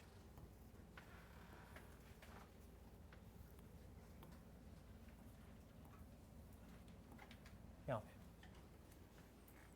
तो यहाँ पे फोर्स कितना लगेगा देखो, और देखो मैं चाहता हूँ आप सारी चीज़ों पे स्क्रैच से स्टार्ट करो ताकि आपको फॉर्मूला डिपेंडेंस कम रहे।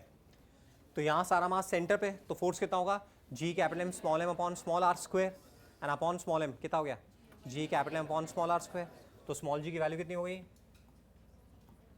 जी capital M upon small R square, that is G capital M upon R plus H का स्क्वायर। इसको हम जी नॉट बोल देते हैं, सरफेस पे जो है ना उसको जी नॉट बोल देते हैं, जी not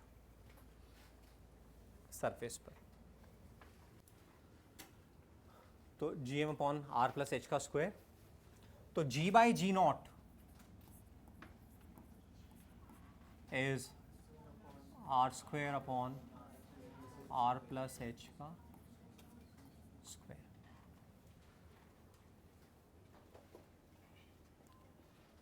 For h very very less than, for h very very less than r, r square बाहर लाओ,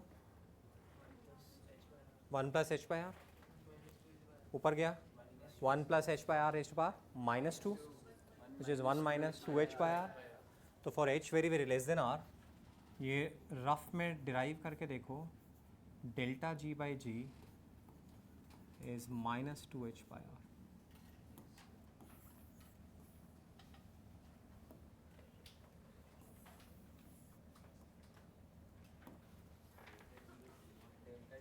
मतलब वो इस फ्रैक्शन चेंज लिख रहे हैं ना, तो जी नॉट हटा देते हैं हम, जनरलाइज कर दिया delta G by G minus 2h by are.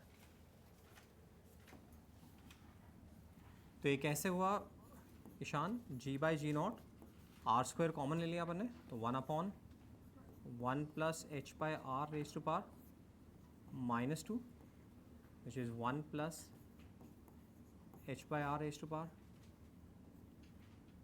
Minus 2 which is 1 minus 2h by R. फिर ये 1 इधर चले गया, तो 1 इधर चले गया, तो ये हो गया G minus G naught upon G naught minus 2h by R. So delta G by G naught is minus 2h by R. किसी को पूछना आराम से पूछना, कोई चीज़ ऑब्वियस नहीं है। ये अमन 1 बेटा इधर आ गया, तो G minus G naught upon G naught, तो delta G by G naught is minus 2h by R. चलो अब इन दोनों फॉर्मूलाज का वो देखना, ये कब लगाएंगे, जब हाइट रेडियस की कंपैरिजन वाली है, r बाई 2 पे, r बाई 3 पे, r बाई 4 पे, r पे, 2r पे, 3r पे, तो ये वाला लगाएंगे, है ना। और ये कब लगाएंगे? 1 किलोमीटर ऊपर गए, 500 मीटर ऊपर गए, 2 किलोमीटर ऊपर गए, तो 6400 किलोमीटर की कंपैरिजन वो बिल्कुल नेग्लिजिबल है, तो फिर ये वाला लगाएंगे। Is it okay? तो भूल जाते हैं तो ऑन द स्पॉट अपन जनरेट कर सकते हैं, अदरवाइज ध्यान रख लें delta G by G is -2h/r। Percentage change चाहिए तो क्या करेंगे? इनटू 100 कर देंगे तो परसेंटेज चेंज हो जाएगा। तो जी डिक्रीज हो रहा है, लीनियरली डिक्रीज केवल स्मॉल हाइट्स के लिए हो रहा है, ठीक है ना? तो इन variation G due to height, now variation in G due to depth.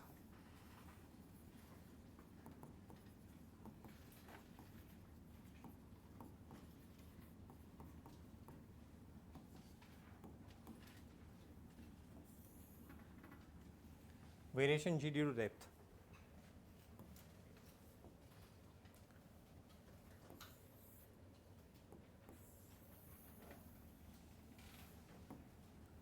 तो हमारा पॉइंट जो है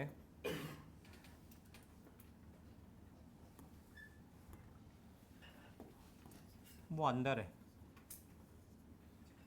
डी डेप्थ नीचे है,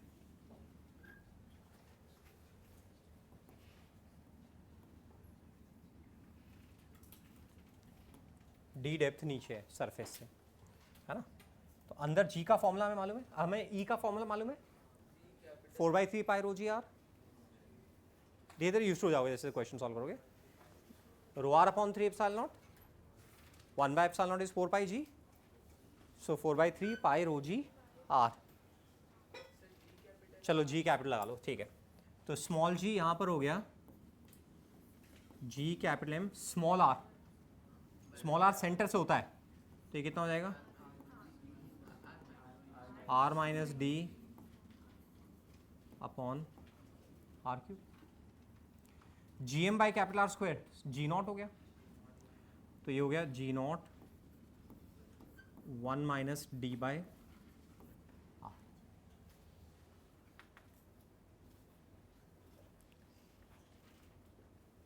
कैसा आया?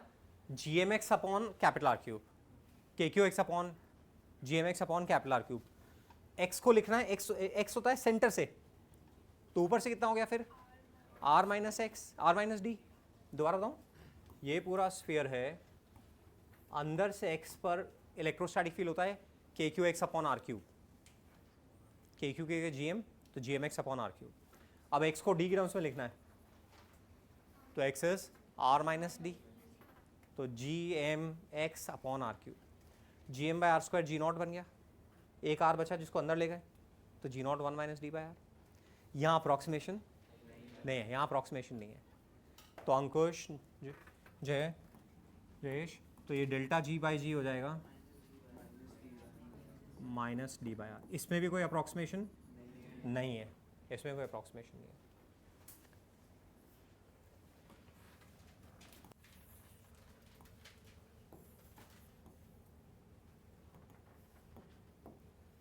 तो जी का वेरिएशन यदि हम, तो 1 किलोमीटर अंदर और 1 किलोमीटर ऊपर जाएं तो वेरिएशन डबल हो रहा है, स्मॉल चेंजेस के लिए डबल हो रहा है, बट हमेशा डबल नहीं है, केवल स्मॉल हाइट के लिए। स्मॉल हाइट को डेप्थ से कंपेयर कर रहे हैं तो फिर ड्रॉप डबल हो रहा है, उधर फ्रैक्शनल चेंज डबल हो रहा है, बट सिग्निफिकेंट हाइट है तो फिर कोई कोरिलेशन नहीं है, क्योंकि वहाँ फॉर्मूलाज फिर ऐसे डायरेक्ट रिलेट नहीं हो रहे हैं। मैं क्लियर साउंड कर रहा हूँ? तो अंदर जी डिक्रीज हो रहा है, सरफेस पर तो डी बराबर कैपिटल आर पे जी 0 हो गया, तो हम बोलेंगे सेंटर से ऊपर आ रहे हैं तो जी लीनियरली इंक्रीज हो रहा है, वही ग्रेविटेशन फील्ड की तरह, और फिर 1 बाय आर स्क्वायर के साथ में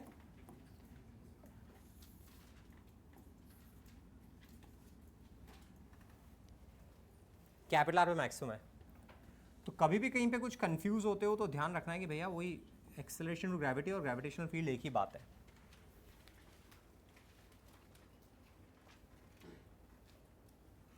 इधर अप्रॉक्सीमेशन नहीं है, इसमें अप्रॉक्सीमेशन है।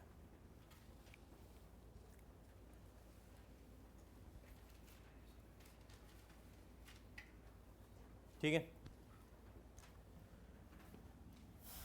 अभी देखो हमने बोला acceleration produced in an object due to gravitational field of earth, that is acceleration to gravity. Acceleration to gravity की definition क्या है? Acceleration produced due to gravitational force of earth. ये acceleration कहाँ खड़े होके measure हो रहा है? अर्थ पे खड़े होके मेजर हो रहा है और अर्थ रोटेट कर रही है, अर्थ रोटेट कर रही है। हम नॉन इनर्शियल फ्रेम है, हम नॉन इनर्शियल फ्रेम है, तो हमें ये न्यूटन सेकेंड लगाने की परमिशन ही नहीं है until and unless we incorporate pseudo force. और जब कोई फ्रेम कांस्टेंट एंगुलर स्पीड से रोटेट कर रहा होता है और उसके रिस्पेक्ट में ऑब्जेक्ट रेस्ट पर होती है, तो pseudo force कौन सा होता है? Centrifugal force. तो नॉन स्फेरिसिटी में क्या, नॉन स्फेरिसिटी क्या, रोटेशन में क्या होगा, हमें सेंट्रीफ्यूगल फोर्स को भी लेना पड़ेगा. तो ये अर्थ है,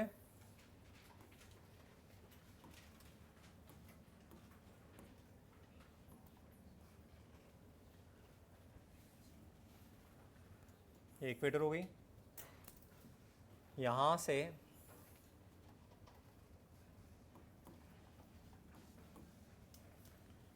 ये लैटिट्यूड लैम्डा हो गया,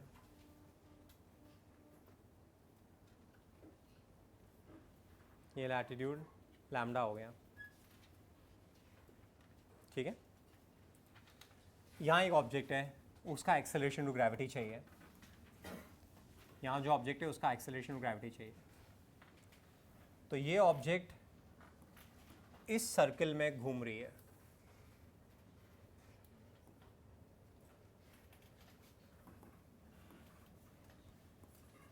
इस सर्कल में घूम रही है. अर्थ अपनी एक्सिस के about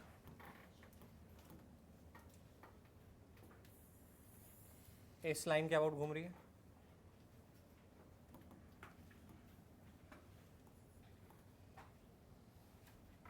waste to east, west to east ऐसे घूम रही है ओमेगा एंगुलर स्पीड से. तो यहाँ इस ऑब्जेक्ट पे ग्रेविटेशनल फोर्स तो लग रहा है ऐसे towards the centre of the earth, ये ग्रेविटेशनल फोर्स लग रहा है, और सेंट्रीफ्यूगल फोर्स लगेगा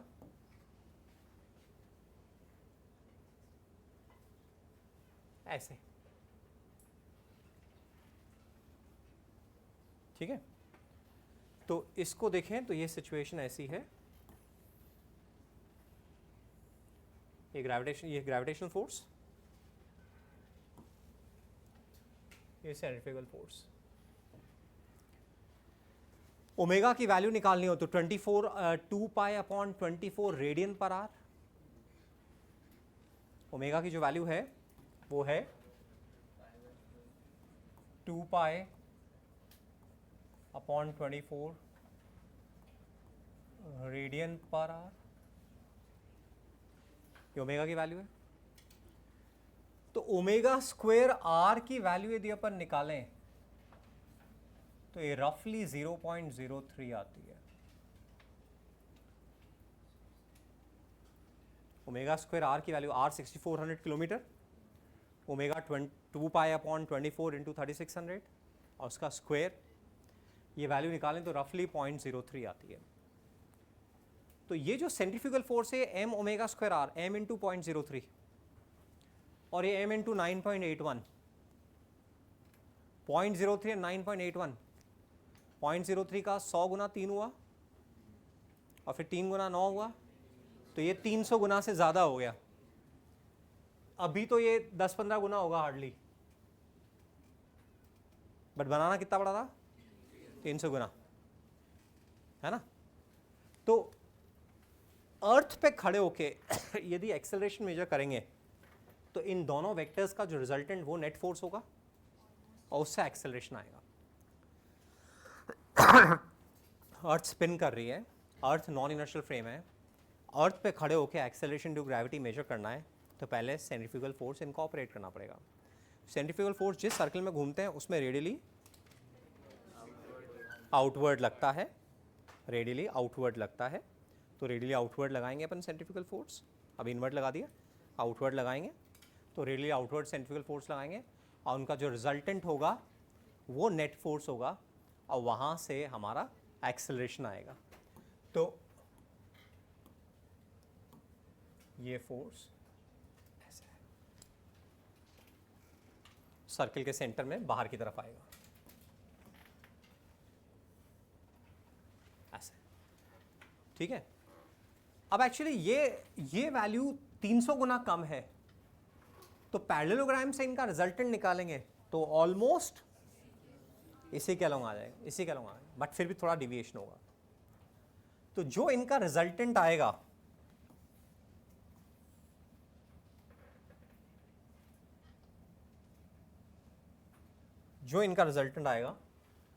वो effective value of acceleration to gravity है और जी इफेक्टिव की वही डायरेक्शन है। तो जो जी इफेक्टिव की डायरेक्शन होगी वो स्लाइटली डिफर कर जाएगी ऐसे,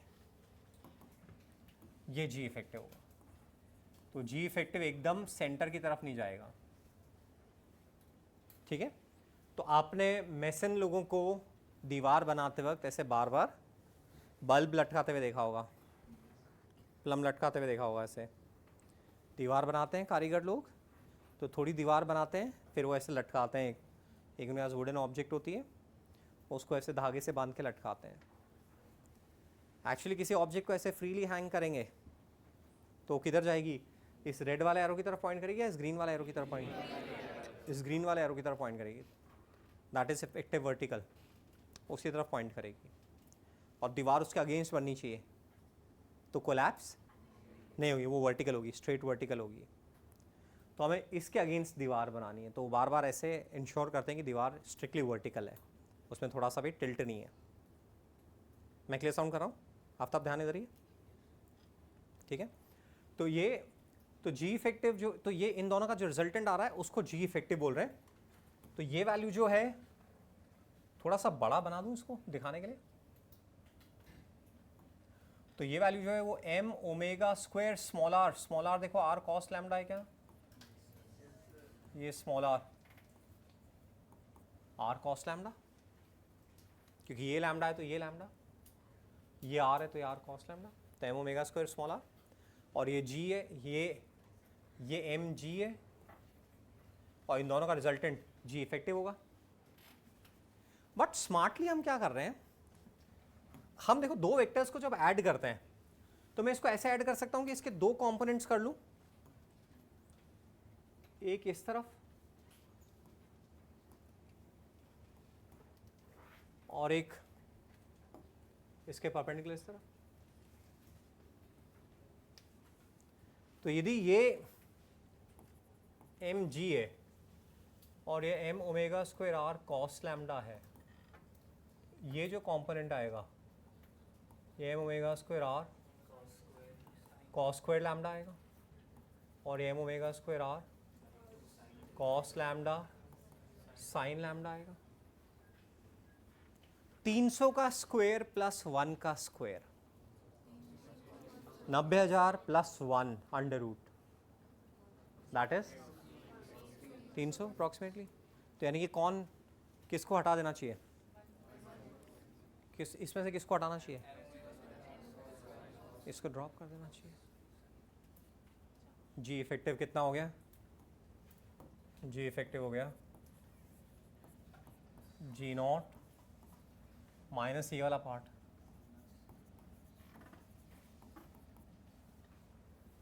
आप एग्जाम में इतना सब कुछ नहीं कर पाओगे यदि आपको याद नहीं है तो, मतलब ये क्योंकि बार बार तो कभी कभार किसी टेस्ट में काम आएगा, वैसे काम आएगा ही नहीं। तो आप सोचो इसमें जनरल आइडिया पे चलो कि यार देख लेंगे एग्जाम में देख लेंगे, तो ये वाली वो वाली थ्योरी नहीं है जिसको आप एग्जाम में देख लोगे, क्योंकि आप भूल जाओगे, इसको नहीं कर पाओगे, मतलब इतना सब कुछ ध्यान नहीं रहेगा। तो यहाँ मेरी एडवाइस है क्या करें, इसको याद करके चलें, इसको याद करके चलें कि जी इफेक्टिव कितना होता है, G naught minus omega square R cos square lambda होता है। मैंने डिराइव कैसे किया मैं इसको समझा रहा हूँ, last part of the day है, फिर हम कंक्लूड कर रहे हैं। एक बार शुरू से समझा दूँ। हम बोल रहे हैं कि अर्थ एक्चुअल में स्पिन कर रही है और हम उस स्पिन को इग्नोर करते हुए एक्सेलरेशन ड्यू टू ग्रेविटी निकाले, जो कि गलत था। तो तो अब हमने इसको भी इनकॉर्पोरेट किया, variation in G due to rotation of earth, इसको इंक्लूड किया। तो इसको इंक्लूड करने के लिए पहले हमें क्या लगाना पड़ेगा, सेंट्रीफ्यूगल फोर्स लगाना पड़ेगा।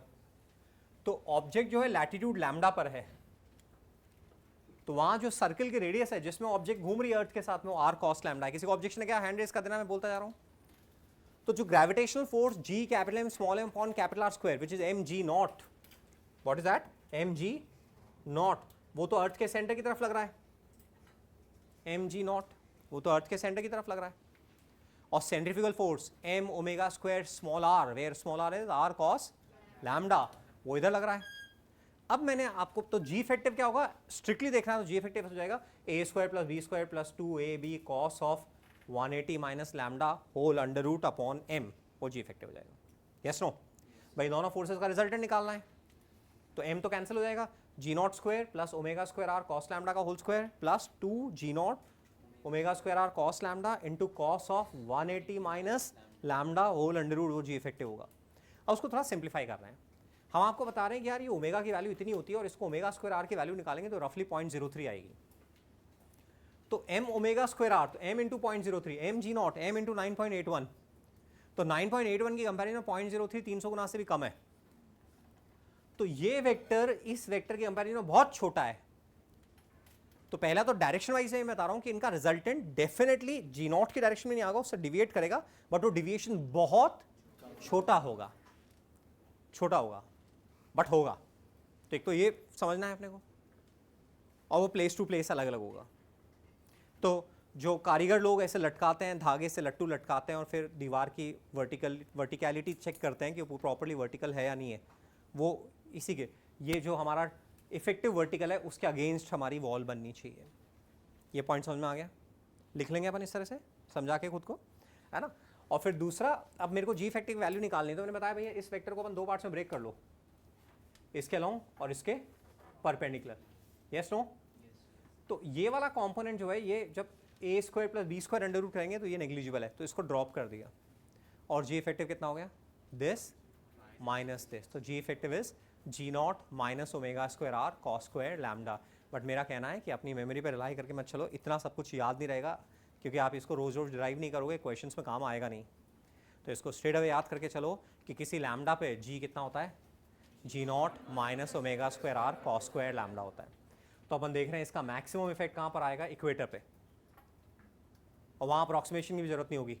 एम जी नॉट इधर लगेगा, M omega square capital R बाहर लगेगा, तो जी इफेक्टिव कितना हो गया, G naught minus omega square capital R. Yes no, वहाँ कोई अप्रॉक्सीमेशन नहीं है।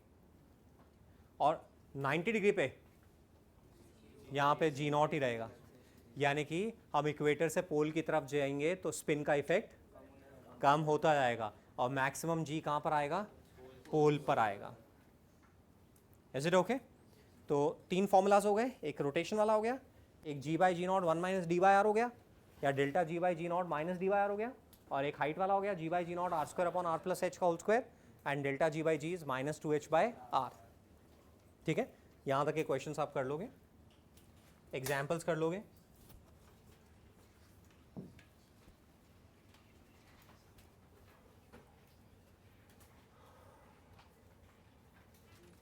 हाँ हाँ, मैथमेटिकली अप्रॉक्सीमेट किया है क्योंकि वो बहुत नेग्लिजिबल है, इसलिए उसको क्यों नहीं इक्वेट, क्यों नहीं उसको दर्शन आंसर देना, उसको दो। जो परपेंडिकुलर वाला है वो अपन पाइथागोरस थ्योरम से अंडर रूट a स्क्वायर कर रहे हैं, तो इस b स्क्वायर वाली टर्म बहुत ज़्यादा नेग्लिजिबल हो जा रही है, बट इधर अपन डायरेक्टली सब्ट्रैक्ट कर रहे हैं तो वो उतना नेग्लिजिबल नहीं होता है। वो तो एक्चुअली डायरेक्ट सब्ट्रैक्ट हो रहा है ना, जैसे 100 माइनस 0.01 तो भी सिग्निफिकेंट है, बट 100 स्क्वायर प्लस 0.01 का स्क्वायर, इसलिए